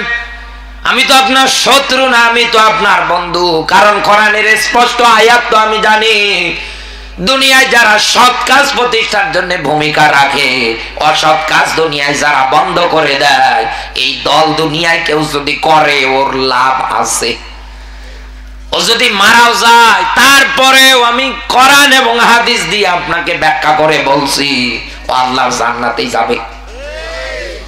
কারণ দুনিয়ায় যত অসৎ কাজ আছে আপনি বন্ধ যদি করতে যান, ইন্নামাল খামরু ওয়াল মাইসির আয়াত অনুসারে বলছি, মদ, জুয়া, মূর্তি, ভাস্কর্য, লটারি, এরকম যত কর্মসূচি আছে বাংলাদেশে, চিরতরে যদি দুনিয়ার থেকে আপনি বিদায় করে দিতে চান মহেশপুরবাসী, তাহলে যারা এটার পক্ষ নিয়ে নাচানাচি করছে আর আপনি তো এটা বিদায় করার জন্য চেষ্টা চালাচ্ছেন, আপনি ওই জায়গায় গিয়ে ওদের হাতে মার খেয়ে শাহাদতের পেয়ালাও পান করতে পারেন। আর আল্লাহর কোরআন জানিয়েছে এই দুনিয়ার ময়দানে আমার পথে চলতে গিয়ে যারা মারা যায়, আমি আল্লাহ পাক তাদেরকে শাহাদতের মরণ দিয়ে বরণ করে নেই। এই জন্য কোরআনে আল্লাহ ব্যাখ্যা দিয়েছেন, ওয়ালা তাকুলু, খবরদার তোমরা ওই মানুষগুলোকে মৃত বলবে না যারা আমার পথে লড়াই করতে গিয়ে, সংগ্রাম করতে গিয়ে নিহত হয়ে যায়। এরা মরে না, এরা আমি আল্লাহর কাছে জিন্দা থাকে। দুনিয়ার মানুষের পক্ষে চিন্তা ভাবনা উপলব্ধি করার মতো অ্যাবিলিটি থাকে না। ও ঝিনাইদহ বাস এবার মেলাম তো, যেই লোকটা দুনিয়ার ময়দানে দল করতে গিয়ে অসৎ কাজে বাধাগ্রস্ত দিতে গিয়ে তো যদি মারাও যায় আল্লাহর কোরআন জানিয়েছে ও তো শাহাদত প্রাপ্ত। রাসূলের হাদিস, একটা ফোঁটা রক্ত জমিনে ঝরার সঙ্গে সঙ্গে আমার আল্লাহ তার জীবনের অপরাধগুলো মাফ করে দেয়।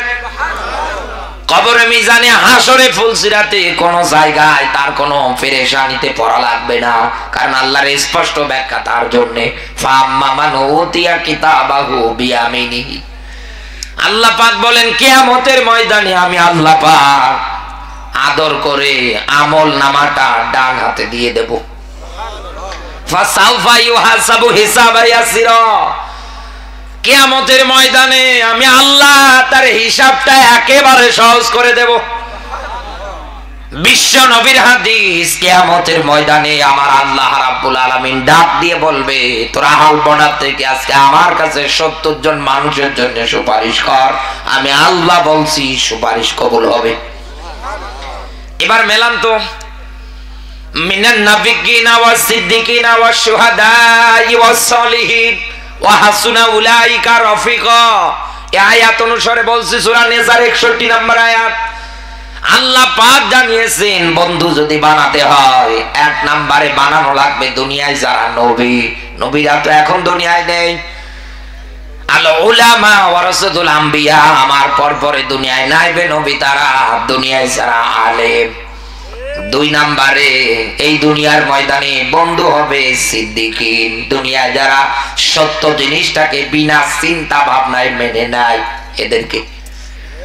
3 নম্বরে শুহাদা, যারা আল্লাহর পথে নিহত হয়ে যায় তাদেরকে বলা হয় শহীদ। শহীদ শব্দের অর্থ হচ্ছে সাক্ষ্য, সাক্ষী, এরা তোর বন্ধু।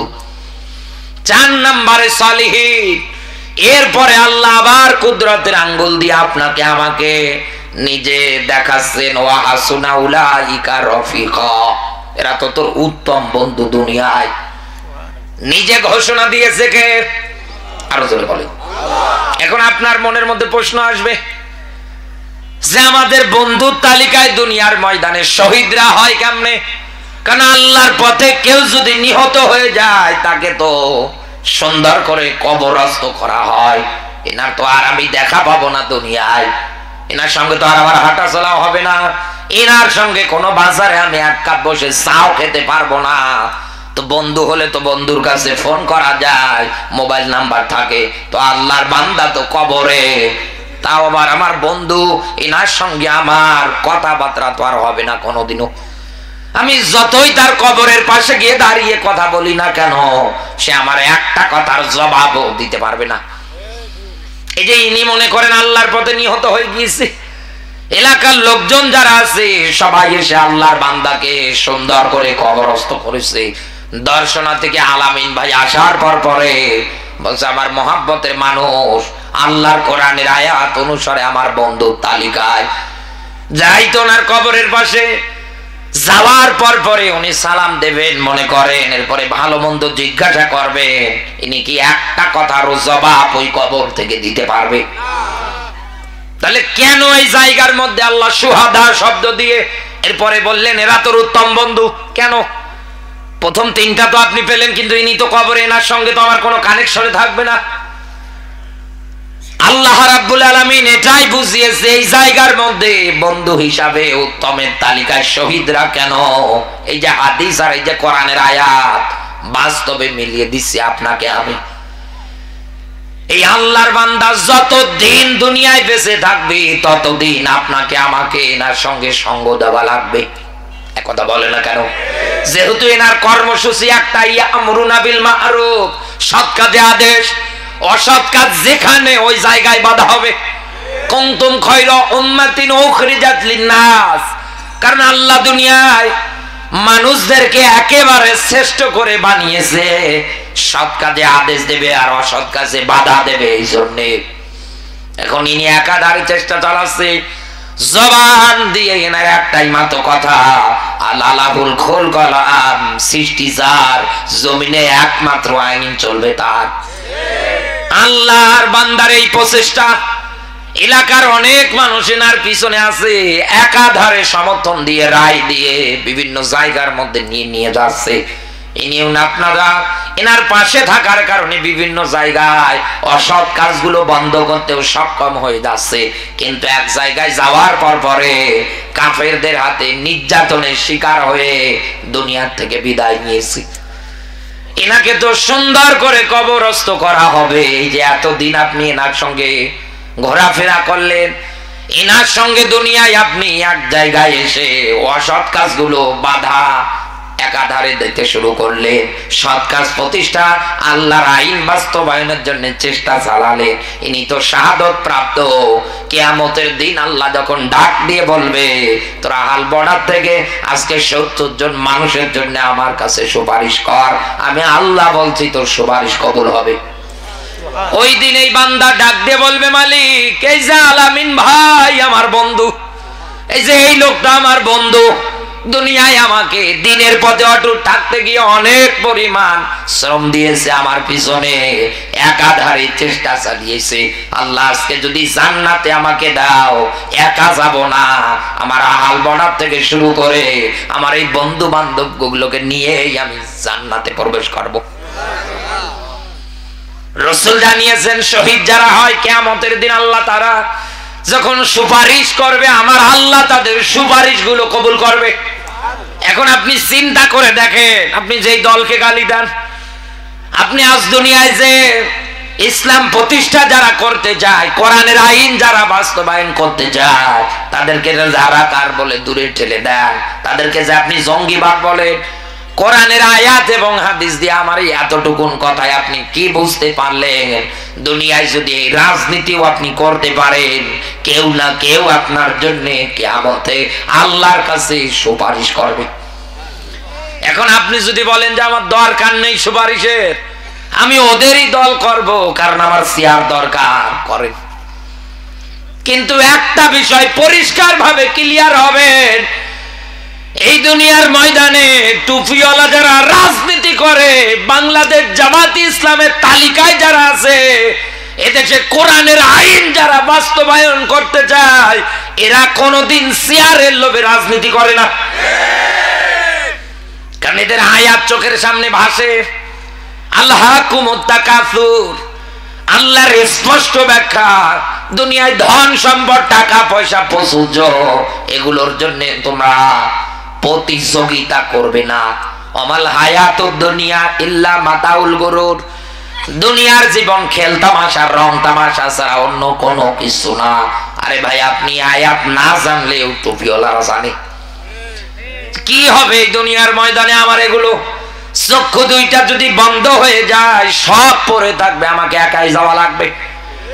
এই জন্য তো তাদের মধ্যে আপনি দুনিয়ার কোন লোভ লালসা একাধারে দেখতে পারবেন না। হাসতে হাসতে ফাঁসির দড়িতে জীবন দেয়, এরপরেও কোন ম্যাজিস্ট্রেট, কোন রাষ্ট্রপতি, কোন প্রধানমন্ত্রীর কাছে জীবন ভিক্ষা চায় না, কারণ ভালো করে জানে আমার কোনো অপরাধ নেই। আর যে ফাঁসির দড়ি বানিয়েছে ওটা তো ফুলের মালা, জীবন দিতে দেরি আমার আল্লাহ আমার জান্নাত দিতে দেরি করবে না। আর আপনি উল্টা একটা দোকমা লাগিয়ে দিলেন। এবার একটা আয়াত বলছে আপনাকে বোঝানোর জন্য, আল্লাহ পাক বলেন ওমা লাকুম লা তুকাতিলুনা ফি সাবিলিল্লাহ, কি হলো তোমাদের, কেন তোমরা লড়াই করো না, কেন সংগ্রাম করো না? এখানে যারা বসে আছেন, যারা পরিচয় দেন আমি মুসলমান, এই জায়গার মধ্যে যারা বলেন আমি আজান হলেই মসজিদে যাই, আমি রমজান মাস আসলেই রোজা রাখতে শুরু করে দেই, আমি তো একজন ইমানদার, আমি বলছি বন্ধু, দুনিয়ায় যারা ইমানদার বলে পরিচয় দেবে, যারা বলবে আমি দুনিয়ায় ইমানদার, ওর কর্মসূচি একটাই, আল্লাযীনা আমানু ইউকাতিলুনা ফি সাবিলিল্লাহ। দুনিয়ায় যারা ইমানদার, অতঃপর তাদের দায়িত্ব কর্তব্য একটাই, তারা আল্লাহর পথে লড়াই করে, সংগ্রাম করে। এই মহেশপুরে তাকান, কত এরকম মাথায় টুপি মুখে দাড়ি, আল্লাহর পথে লড়াই সংগ্রামের কথা শুনলেই রাগ করে। ও কেমনে দুনিয়া ইমানদার আমার তো বুঝে আসে না। কিভাবে দাবি করেন বলেন তো? মসজিদে আজান হলে নামাজে যেমন যাওয়া যেমন ফরজ, রমজান মাস আসলে রোজাগুলো রাখা যেমন ফরজ, বউয়ের মহরানা আদায় করা যেমন ফরজ, সম্পদশালী হলে যাকাত দেয়া যেমন ফরজ, নিসাব পরিমাণ সম্পদের মালিক হলে জীবনে একবার হজ করা যেমন ফরজ, ঠিক তেমনি এই দুনিয়ায় ইসলামের পথে ইসলামী আন্দোলন করে কোরআন প্রতিষ্ঠা করা নামাজ রোজার মতো ফরজ। আপনি তো এগুলো মানেন না, এই দুনিয়ার ময়দানে আপনি তো এগুলো মানতে চান না। আপনি ওই যে আয়াত শুনেছেন, উদখুলু ফিস সিলমি কাফা, আল্লাহ বলেন ইসলামে যদি আসতে হয়, প্রবেশ যদি করতে হয়, পরিপূর্ণভাবে আসা লাগবে। পরিপূর্ণ বলতে আপনি এখনো দুনিয়ার ময়দানে ইসলামী আন্দোলনই মানেন না, তো আপনি পরিপূর্ণ ইমানদার ইসলামে আছেন কেমন করে? আমার তো বুঝে আসে না। কেমনে দাবি করেন আপনি বলেন তো? এজন্য বলছি আপনাকে আমি, বন্ধু, এই দুনিয়ার ময়দানে আল্লাহ রাব্বুল আলামিন নিজে আপনাকে ডাক দিয়ে বলতেছে, কেন লড়াই করো না, কেন সংগ্রাম করো না? করো বিদ্যা অদয়। আবাল নারী পুরুষগুলো জালেমের জেলখানায় যাওয়ার পরে হাউমাউ করে কাঁদছে আর ডাক দিয়ে বলছে, রব্বানা আখরিজনা মিন হাযিহিল ক্বরিয়াতিজ যালিমি আহলুহা। রব্বানা, হে আমাদের রব। এখানে কোরা করিয়া শাব্দিক অর্থ হচ্ছে গ্রাম, জনপদ, শহর। আল্লাহর কাছে ডাক দিয়ে বলে, মালিক, এই জনপদের মানুষগুলো জালেম। আল্লাহ, তোমার পক্ষ থেকে একজন বন্ধু পাঠাও, একজন সাহায্যকারী পাঠাও, যিনি আসার পরে আমাদেরকে এখান থেকে বাঁচাবে। তাহলে এখান থেকে একটা মাত্র পয়েন্ট আমি আপনাকে বোঝাতে চাচ্ছি, দুনিয়ায় যারা ইসলাম এবং নিয়ম নীতি মেনে কোরআন প্রতিষ্ঠার জন্য চেষ্টা চালায়, এই দুনিয়ার ময়দানে চেয়ারের লোভে না, এরা মাজলুম মানুষদের অধিকার আদায়ের জন্য চেষ্টা চালায়। আর আপনি তাদেরকে নিয়ে কত ধরনের কথাবার্তা বলেন। কোন জায়গায় তো 10 টাকা কারো জোর করে কেড়ে নাই। একটা রিপোর্টও দেখাতে পারবেন না। নির্বাচনে এতদিনও দুনিয়ায় যারা দায়িত্ব পালন করেছে, আপনি তাকান, ওনাদের নামে একটা টাকা আত্মসাতেরও মামলা দেখাতে পারবেন না। কিন্তু আপনাদের এক সালমান এফ রহমান 36,000 কোটি টাকা চুরি করেছে। এই মহেশপুর থানার মানুষ যদি বসে খায় তাও শেষ করতে পারবে না, এত টাকা। আর ম্যাডামের পিয়নের 400 কোটি টাকা হেলিকপ্টার ছাড়া উঠছে না। এত পরিমাণে আপনারা এই দুনিয়ায় চুরি করেছেন যা বলার মতো না। এখন আপনি যদি নিজে চোর হয়ে আরেকজনকে বলেন তো আমার মতো, তাহলে কি হয়? এত দেখছে আপনার ভিতরে সবচাইতে বেশি হিংসা কাজ করছে আজ আমাদের এগুলো দেখার পরে। তবে কান খাড়া করে মিলিয়ে যাবেন, কালকেই এটা সব জায়গায় প্রচার করে দেবেন। এই আয়াত অনুসারে বলছি, দুনিয়ার ময়দানে বাংলাদেশ জামাত ইসলাম যারা করে, চেয়ারের জন্য করে না, তারা মাজলুম অসহায় মানুষদের অধিকার আদায়ের জন্য রাজনীতি করে। এই রাজনীতি করতে গিয়ে যদি জেলে যাওয়া লাগে যাবে, যদি ফাঁসির দড়ি গলায় নেওয়া লাগে নেবে, জীবনও যদি দেওয়া লাগে দেবে, ফিরে আসবে না। আল্লাহ পাক যেন আমাদের সবাইকে রাজনীতিতে কবুল করে, বলে না আমিন। যেহেতু আমরা ইনসাফপূর্ণ একটা সমাজ গঠন করতে চাই। কি ভাই, এগুলো তো ওনাদের নিয়ে আপনি করে নিতে পারতেন। আচ্ছা, আমি তেলাওয়াত কি তো আয়াতটাই যায়। নবীজির প্রতি দরুদ, মানবতার মুক্তির মডেল, মানবতার মহান আদর্শ, মানবতার শিক্ষক, নবীকুর শিরোমণি নবী মুহাম্মদুর রাসূলুল্লাহ সাল্লাল্লাহু আলাইহি ওয়াসাল্লাম জবান ছেড়ে কোরআনের সোনালী আয়াত আমার সঙ্গে পড়ে না। আউযু বিল্লাহি মিনাশ শাইতানির রাজিম।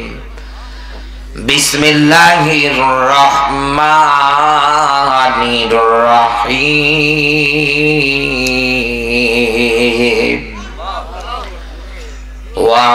ওয়ানজির আশিরাতাকাল আকরাবিন।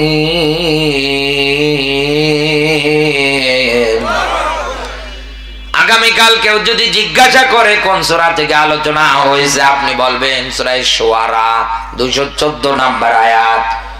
আমার একটা মাত্র আয়াতের তিলাওয়াত থেকে সাবজেক্ট আমি নির্ধারণ করে দিচ্ছি, সতর্ক করবেন ওই সব জালেমদের যারা দুনিয়ার ময়দানে নতুন করে আবারও অবিচার কায়েম করতে চায়, মানুষদেরকে বিপদে এবং কষ্টের মুখে ফেলে দিতে চায়। এদের মাঝে গিয়ে বলবেন এই ব্যাখ্যা যে আপনি যদি এই কর্মসূচিগুলো আবারও গ্রহণ করেন, আমার আল্লাহর আয়াত, আল্লাহ নিজে সতর্ক করেছে। বিশ্ব নবী নবী মুহাম্মদ সাল্লাল্লাহু আলাইহি ওয়াসাল্লাম আয়াত নাযিল হওয়ার পরে নিজের মেয়ে ফাতেমাতুজ জোহরা, ঈমান আর আমলটা তোমাকে মজবুত করা লাগবে, আমার মেয়ে পরিচয় দিয়ে কিয়ামতের দিন তুমি কিন্তু জাহান্নামের আগুন থেকে বাঁচতে পারবে না। নবীজি তার ফুফুকে সতর্ক করেছেন। সাফা পাহাড়ের পাদদেশে গিয়ে দাঁড়িয়েছেন, লোকজনকে ডাক দিয়ে বলছে, দেখে এই পাহাড়ের পাদদেশে একদল লোক যদি অস্ত্র শস্ত্র নিয়ে এসে অ্যাটাক করে, আক্রমণ করে, তোমরা কি আমার এই কথাটা বিশ্বাস করো যে ওই জায়গায় ওরা লুকিয়ে আছে, যে কোনো সময় এসে অ্যাটাক করবে? উপস্থিত যত মানুষ সবাই ডাক দিয়ে বলছে যে এটা আমরা 100 মেনে নেই, কারণ আপনার জবান দিয়ে আপনি কোনো মিথ্যা কথা বলেন নাই। মহেশপুর বাসী মেলান আমার কথা। রাসূল যখন এবার ডাক দিয়ে বলেছে, আমি আল্লাহর পক্ষ থেকে আখির জামানার পয়গম্বর, আমার আল্লাহ আমাকে রিসালাত দিয়ে দুনিয়ার ময়দানে দায়িত্ব দিয়ে পাঠিয়েছে, সঙ্গে সঙ্গে নিজের রক্তীয় চাচা আবু লাহাব অভিশাপ দিয়েছে রাসূলকে। ডাক দিয়ে বলছে, এই কথাটা বলার জন্য কি ডেকেছেন? আপনার উপরে অভিশাপ, লানত। এতেও যখন ওর মনের রাগ মেটে নাই, হাতের মধ্যে পাথর উঠিয়ে রাসূলের দিকে ছুঁড়ে মেরেছে। আল্লাহ রাব্বুল আলামিন কোন কাফেরের নামে পূর্ণাঙ্গ কোন নাম ধরে কোরআনে সূরা দেয় না, শুধু একজন আর দিয়েছে, সেটা আবু লাহাবের। আমার আল্লাহ ডাইরেক্টলি ভাবে নাম দিয়ে কোরআনের মধ্যে সূরা দিয়েছে লাহাব। শুরুতেই ডাক দিয়ে বলেছে তাব্বাত ইয়াদা, আল্লাহ বলেন ধ্বংস হোক আবু লাহাব, ওর 2 হাত, ও নিজেও আমি আল্লাহকে প্রবেশ করাবো জাহান্নামের লেলিন অগ্নিশিখায়। এখন আপনার কাছে আমার প্রশ্ন, বন্ধু, দুনিয়ায় ওর রাসূলের সঙ্গে বেয়াদবি করেছিল, আমার আল্লাহ ওকে তোর প্রাপ্য বুঝিয়েছে। ওর শরীরে প্লেগ রোগ হয়েছিল, সোয়াইসের রোগ হয়েছিল, জঙ্গলের মধ্যে ফালিয়ে দিয়ে এসেছিল, ওই জায়গায় পচে গলে মারা গিয়েছে। হিংস্র জন্তু জানোয়ারের লাশটা ছিঁড়ে খেয়েছে। রাসূলকে লেজ কাটা নির্বংশ বলে গালি দিয়েছিল। রাসূলের পুত্র সন্তান 2টা যখন মারা গিয়েছিল, আল্লাহ তো একটাও বরদাস্ত করেন নাই। শুধু নবীকে অপমান করার কারণে আমার আল্লাহ ওকে দুনিয়ার থেকে একেবারে নিশ্চিহ্ন করে বিদায় করে দিয়েছে। ওর স্ত্রী সন্তান ধন সম্পদ তো কোনো কাজে আসে না। ওর স্ত্রী উম্মে জামিল ওর গলার মধ্যে লাকড়ির বোঝা দড়ি আটকে মারা গিয়েছে। আমার আল্লাহ তো ছেড়ে দেয় নাই। রাসূলের তো কোনো অপরাধ ছিল না, তিনি তো শুধু দ্বীনের দাওয়াত দিয়েছে, শুধু সতর্ক করেছে, জাহান্নামের শাস্তির ব্যাপারে ভয়ভীতি দেখিয়েছে। এতটুকু নে আবু লাহাব অভিশাপ আর পাথর মারার কারণে আমার আল্লাহ যদি ওকে ছেড়ে না দেয়, আবু জাহেলের বাড়ি যদি ইন্টারন্যাশনাল বাথরুম হয়ে যায়, এই বাংলাদেশে আজ যারা নবীদের ওয়ারিসদেরকে অপমানিত করেন, লাঞ্ছিত করে, উল্টা পাল্টা কথা বলেন, আল্লাহ ধরবে তো আবু লাহাবের মতো সাইজ করবে। আল্লাহ ধরবে, আপনাকে দেখবেন কোন জায়গার মধ্যে আপনি পানি আর মাছতে পারবেন না।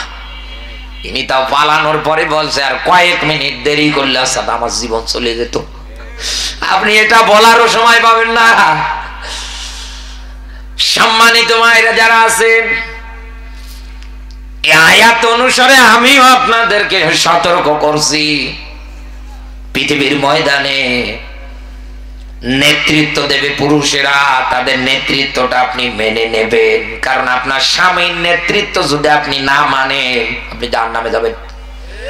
আর রিজালু কাওয়ামুনা আলান নিসা, নেতৃত্ব দেবে পুরুষেরা, মেয়েরা সেটা মেনে নেবে। আজ ম্যাক্সিমাম পরিবারগুলোতে মেয়েরা শুধু দায়িত্ব পালন করার কারণে, মেয়েদের কথা মতো পরিবারটা চালানোর কারণে। আর রিজালু কাওয়ামুনা আলান নিসা এই আয়াত মাইনাস হয়ে গিয়ে ইন্না কাইদাকুন্না আযীম প্রতিষ্ঠিত হয়েছে। আল্লাহ পাক বলেন মেয়েদের চক্রান্ত যেমন তেমন না, একেবারে ভয়ঙ্কর। কি ভয়ঙ্কর? যেখানেই তাকান মেয়েদের চক্রান্ত, ওই জায়গায় শান্তি নেই, শেষ।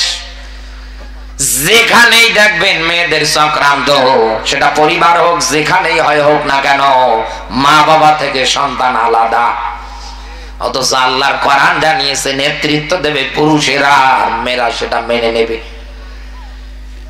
মায়েরা যারা এই স্বামীর নেতৃত্ব না মেনে ওভারটেক করে স্বামীর অবাধ্য হন, যারা স্বামীর উপরে লানত দেয়, রাসূল মেরাজে দেখেছেন এই দুই প্রকার নারী জাহান্নামে সবচাইতে বেশি জ্বলছে। পৃথিবীতে 6 জন নারী শ্রেষ্ঠত্ব তালিকায়, তার 1 নম্বরে খাদিজা, শ্রেষ্ঠের কারণে। এই দুনিয়ার ময়দানে ইসলামের জন্য এত পরিমাণে ত্যাগ স্বীকার করেছে খাদিজা, সম্পদাদি সবগুলো ত্যাগ করে দিয়েছে। এই জন্য আমার আল্লাহ তার নামটা 1 নম্বরে দিয়েছে। 2 নম্বরে আইয়ুব আলাইহিস সালাতু ওয়াস সালামের স্ত্রী বিবি রহিমা, স্বামীর খেদমত করার কারণে। 3 নম্বরে ঈসা রুহুল্লাহর মা হযরতে মারিয়াম, পবিত্রতার কারণে। 4 নম্বরে দুনিয়ার ময়দানে শ্রেষ্ঠত্ব তালিকায় জায়গা করে নিয়েছে ফিরাউনের স্ত্রী আসিয়া, ঈমানের কারণে। কেন? কারণ তার স্বামী ছিল ফিরাউন, এত জুলুম করছে, নির্যাতন করছে, একটা বারেও তো স্বামীর বিরুদ্ধে আল্লাহর কাছে অভিযোগ করে না, বদদোয়া দেয় না। আর আপনার এত সুন্দর একটা স্বামী, ফিরাউনও না, তারপরেও আপনি বদদোয়া দেন, আপনি তার কথা মানেন না। আপনি কি বলেন তো? ইসলাম আপনাদের এত সম্মান বাড়ালো, এত পরিমাণে মর্যাদা দিল, তারপরেও আপনারা এই দুনিয়ার ময়দানে আলেমদের মুখে সতর্কমূলক কথা শোনার পরেও জীবনটা আয়েশার মতো করে, ফাতেমার মতো করে, খাদিজার মতো করে, আসিয়ার মতো করে সাজাতে পারেন না। 5 নম্বরে শ্রেষ্ঠত্ব তালিকায় যার নাম এসেছে তিনি হচ্ছেন আম্মা জান আয়েশা, জ্ঞানের কারণে। 6 নম্বরে নবীর মেয়ে ফাতেমাতুজ জোহরা, পর্দার কারণে। আল্লাহ আমার মা বোন গুলোকে যেন এই 6টা গুণ অর্জন করা তৌফিক দান করে, বলেন আমিন। আরো জোরে বলেন আমিন। আমি যতটুকুন কথা বলেছি আল্লাহ আমাকে আমল করা, আপনাদেরকে আমল করার জন্য তৌফিক দান করে, বলেন আমিন। আরো জোরে বলেন আমিন। রাত প্রায় 12টা, 12:30টার দিকে যাবে মোনাজাত করতে গেলে। যেহেতু একটা মাহফিলের আয়োজনে অনেক খরচ হয়েছে, আপনাদের কাছে আমি একটু সহযোগিতার হাত বাড়াচ্ছি। কেউ কি আছেন দেওয়ার মতো? কত চাচা দেবেন? হ্যাঁ, নাকি এমনি হাত দিয়েছে? কে আছেন একটু বলেন তো, যে আমি 500, 1000, 2000 টাকা দেবো? কেউ আছেন? এগুলো যারা দ্বিতীয় বক্তা থাকে তাদের দ্বারা শুরুতেই করে নিতে হয়, আপনারা তো ভুল করে ফেলেছি। Pocket collection. তাহলে চাদর নিয়ে যান তো, একজন চাদর নিয়ে যান। সম্মানিত মায়েরা যারা আছেন আপনার জায়গার মধ্যেও চাদর নিয়ে যাচ্ছে। আর এরপরে আয়োজন করলে এর চাইতে যেন ভালো মাইক হয়। হ্যাঁ, বক্তাকে নিয়ে এসে ভাত খেতে না দেন, ওদের মাইক ভালো দেবেন। আমার খাওয়ার দরকার নেই, আমার খাওয়া হচ্ছে এটাই। কথা বলে যদি শান্তি না পায় হবে কেমনে? ভাই মাইকলার ডেকোরেটর ম্যান, আপনি আবার রাগ করেন না। কারণ সার্ভিস যদি ভালো মতো দিতে না পারেন হয়। ভোল্টেজ না? আচ্ছা, হ্যাঁ হ্যাঁ, পাশ পাতিলা ওখানে তো ভালো ছিল, এরকম হলো কে? আচ্ছা, একজন 200 টাকা দিয়েছে। কোথায়? একজন চাদর নিয়ে যান, চাদর নিয়ে যান, একজন চাদর নিয়ে যান। আল্লাহ যেন আমাদের এই দানগুলো কবুল করে। এই বসেন, মুসাফির মানুষ, দোয়া করবো আপনাদের জন্য, বসেন। আমরা মোনাজাত করে বাড়ি যাই, ভাই বসেন। এই দুইবার না তিনবার কারেন্ট যাই এই লোকজন সব উঠে গেছে, ঠিক না? অন্ধকারে একেবারে কি একটা অবস্থা। আর আমি ওঠার পরে এই হলো, কি করব? হ্যাঁ ভাই, এসে ব্যাগ নিয়ে এসেছেন, যার কাছে যা আছে একটু মেহরবানি করে দেন।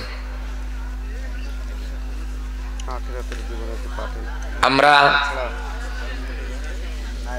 সকলে দরুদ শরীফ পাঠ করি। আল্লাহুম্মা সাল্লি আলা মুহাম্মাদ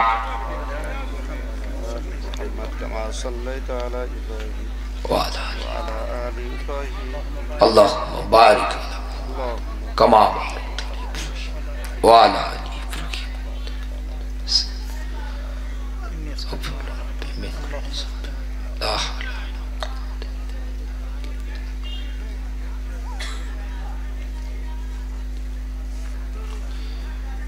স্টপ। এই সাইডটাতে আস, দুইজন এক জায়গায় কেন?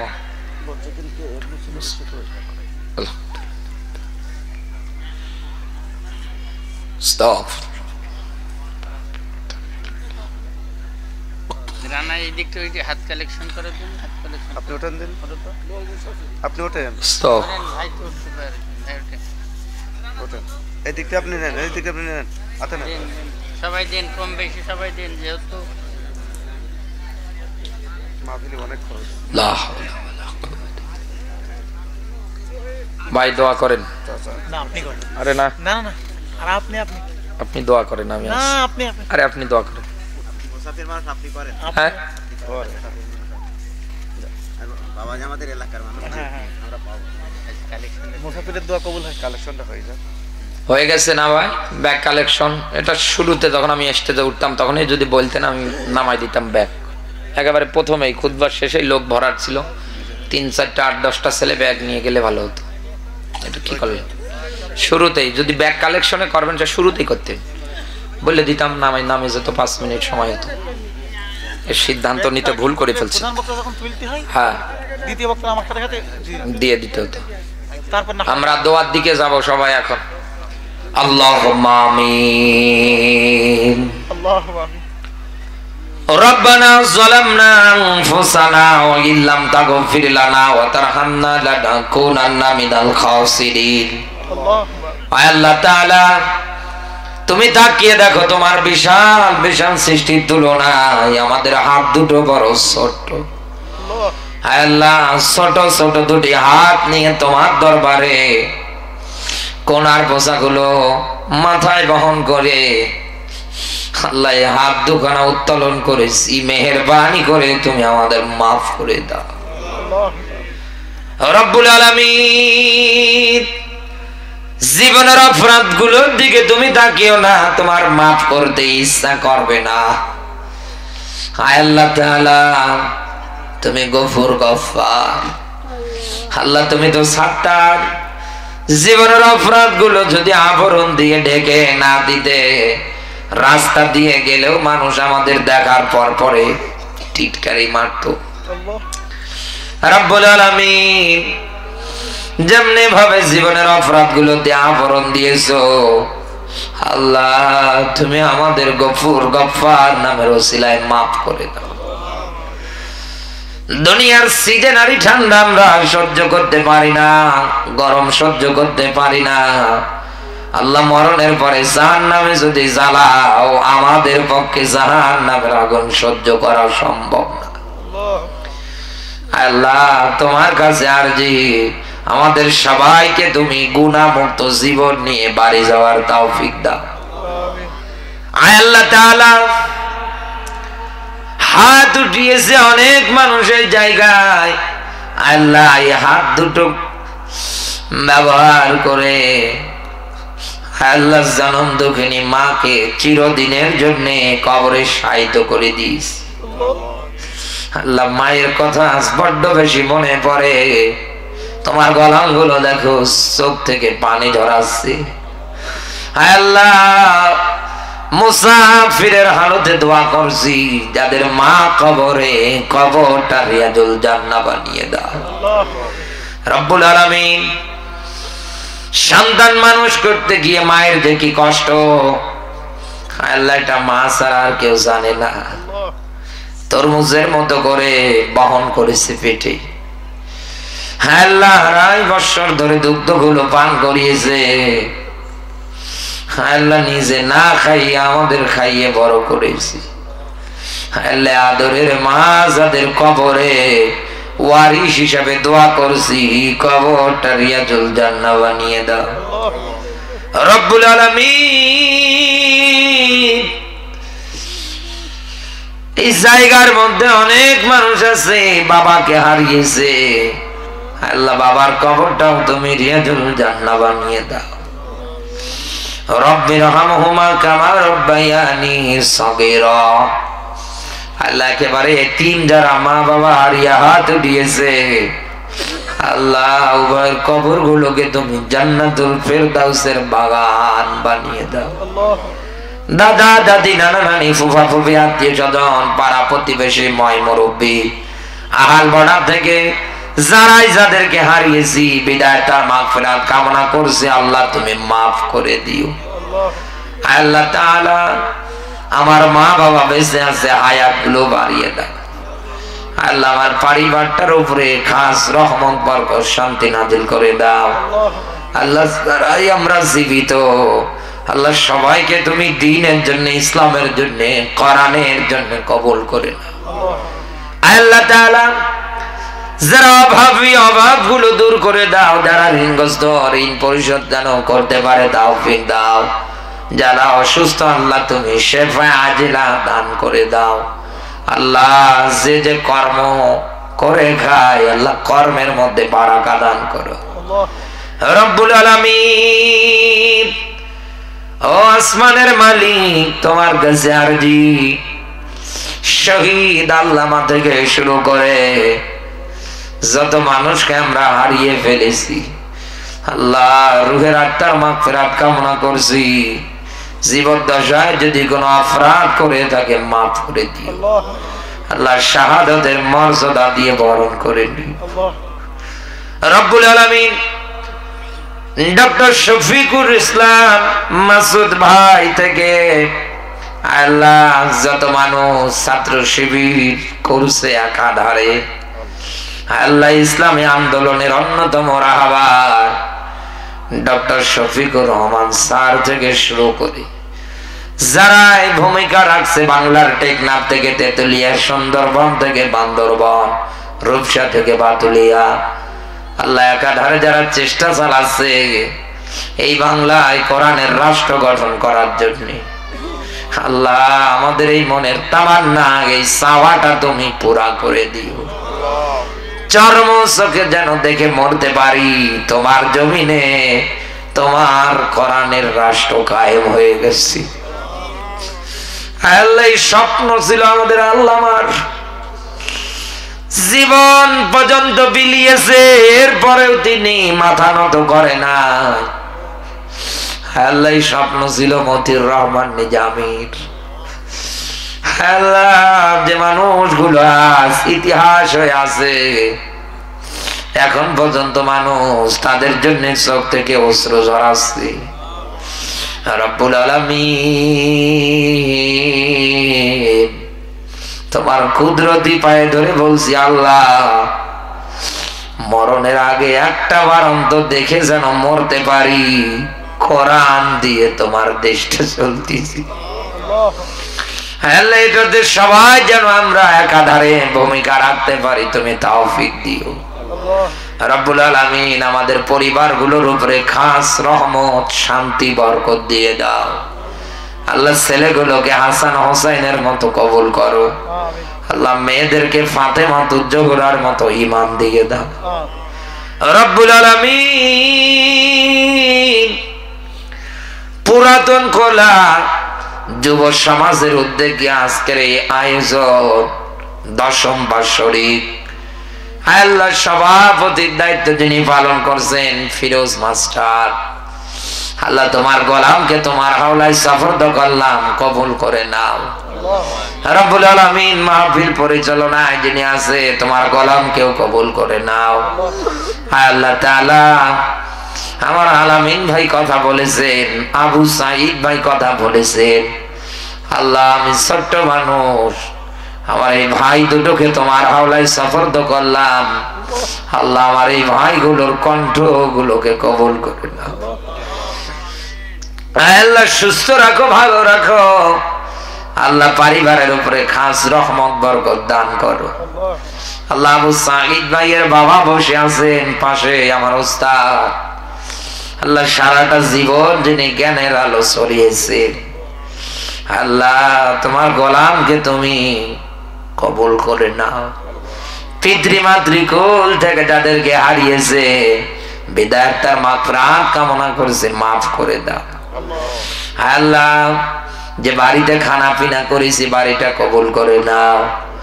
আল্লাহ আমি সহকারে যত আলেম কথা বলেছে, আল্লাহ সবাইকে কথাগুলো আমল করার তৌফিক দিও রব্বুল আলামিন। যুব সমাজের আয়োজন, আল্লাহ আমার এই যুবক ভাইগুলোকে খালিদ বিন ওয়ালিদের মতো ঈমান দিয়ে দাও। আগামীতে আবার সুন্দরভাবে যেন করতে পারে তৌফিক দিও রব্বুল আলামিন। আল্লাহ তাআলা সওয়াব যদি দাও, লক্ষ কোটি গুণ বৃদ্ধি করে নবীজির রওজা মদিনায় পৌঁছিয়ে দিও। আল্লাহ জীবনের কিছুই যদি কবুল না হয়, এই মাহফিলটুকুন তুমি আমাদের নাজাতের ওসিলা বানিয়ে দিও। আল্লাহ আমি অসুস্থ, তুমি আমার সুস্থতা দান করো।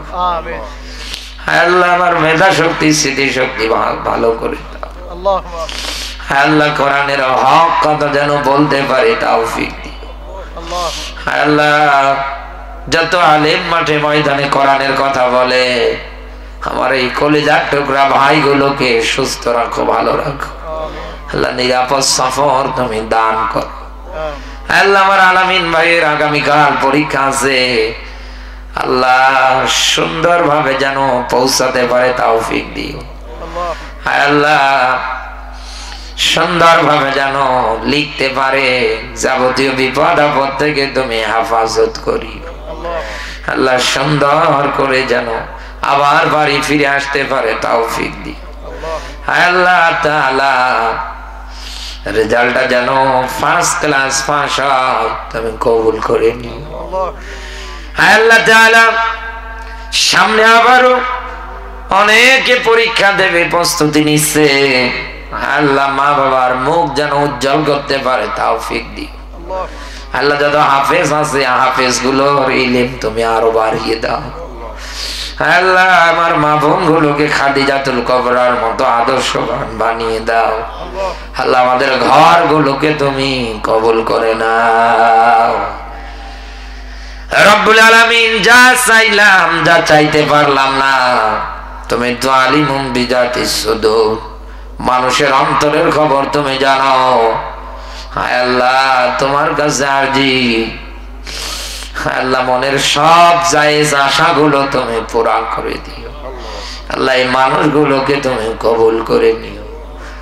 সুবহান রাব্বিকা রাব্বিল ইজ্জাতি আম্মা ইয়াসিফুন ওয়া সালামুন আলাল মুরসালিন। আল্লাহ লাইট মাইক সামিয়ানা দিয়ে তোমার যে গোলাম সহযোগিতা করেছে, আল্লাহ ব্যবসাটায় বরকত দাও। আল্লাহ বিপদ আপদ থেকে হেফাজত করো। আল্লাহ আমার যে ভাইরা কোরআনের কথাগুলো ছড়িয়ে দেওয়ার জন্য রেকর্ড করেছে, আল্লাহ মিডিয়ার যত ভাই আছে ইসলাম প্রচারের জন্য যারা কাজ করে, আল্লাহ নেক হায়াত দান করো। আল্লাহ যাবতীয় বিপদ আপদ থেকে হেফাজত করো। আল্লাহ তাদের শরীরটা সুস্থ তুমি রাখো রব্বুল আলামিন। আসমানের মালিক তোমার কাছে ফরিয়াদ, না জানি কবে আজরাইল চলে আসবে। আল্লাহ দিনটা যেন শুক্রবার হয়, আল্লাহ মাসটা যেন রমজান মাস হয়। মধুর কালেমা জবানে জারি করে দিও লা ইলাহা ইল্লাল্লাহু মুহাম্মাদুর রাসূলুল্লাহ সাল্লাল্লাহু আলাইহি ওয়াসাল্লাম। আসসালামু আলাইকুম ওয়া রাহমাতুল্লাহি ওয়া বারাকাতুহু।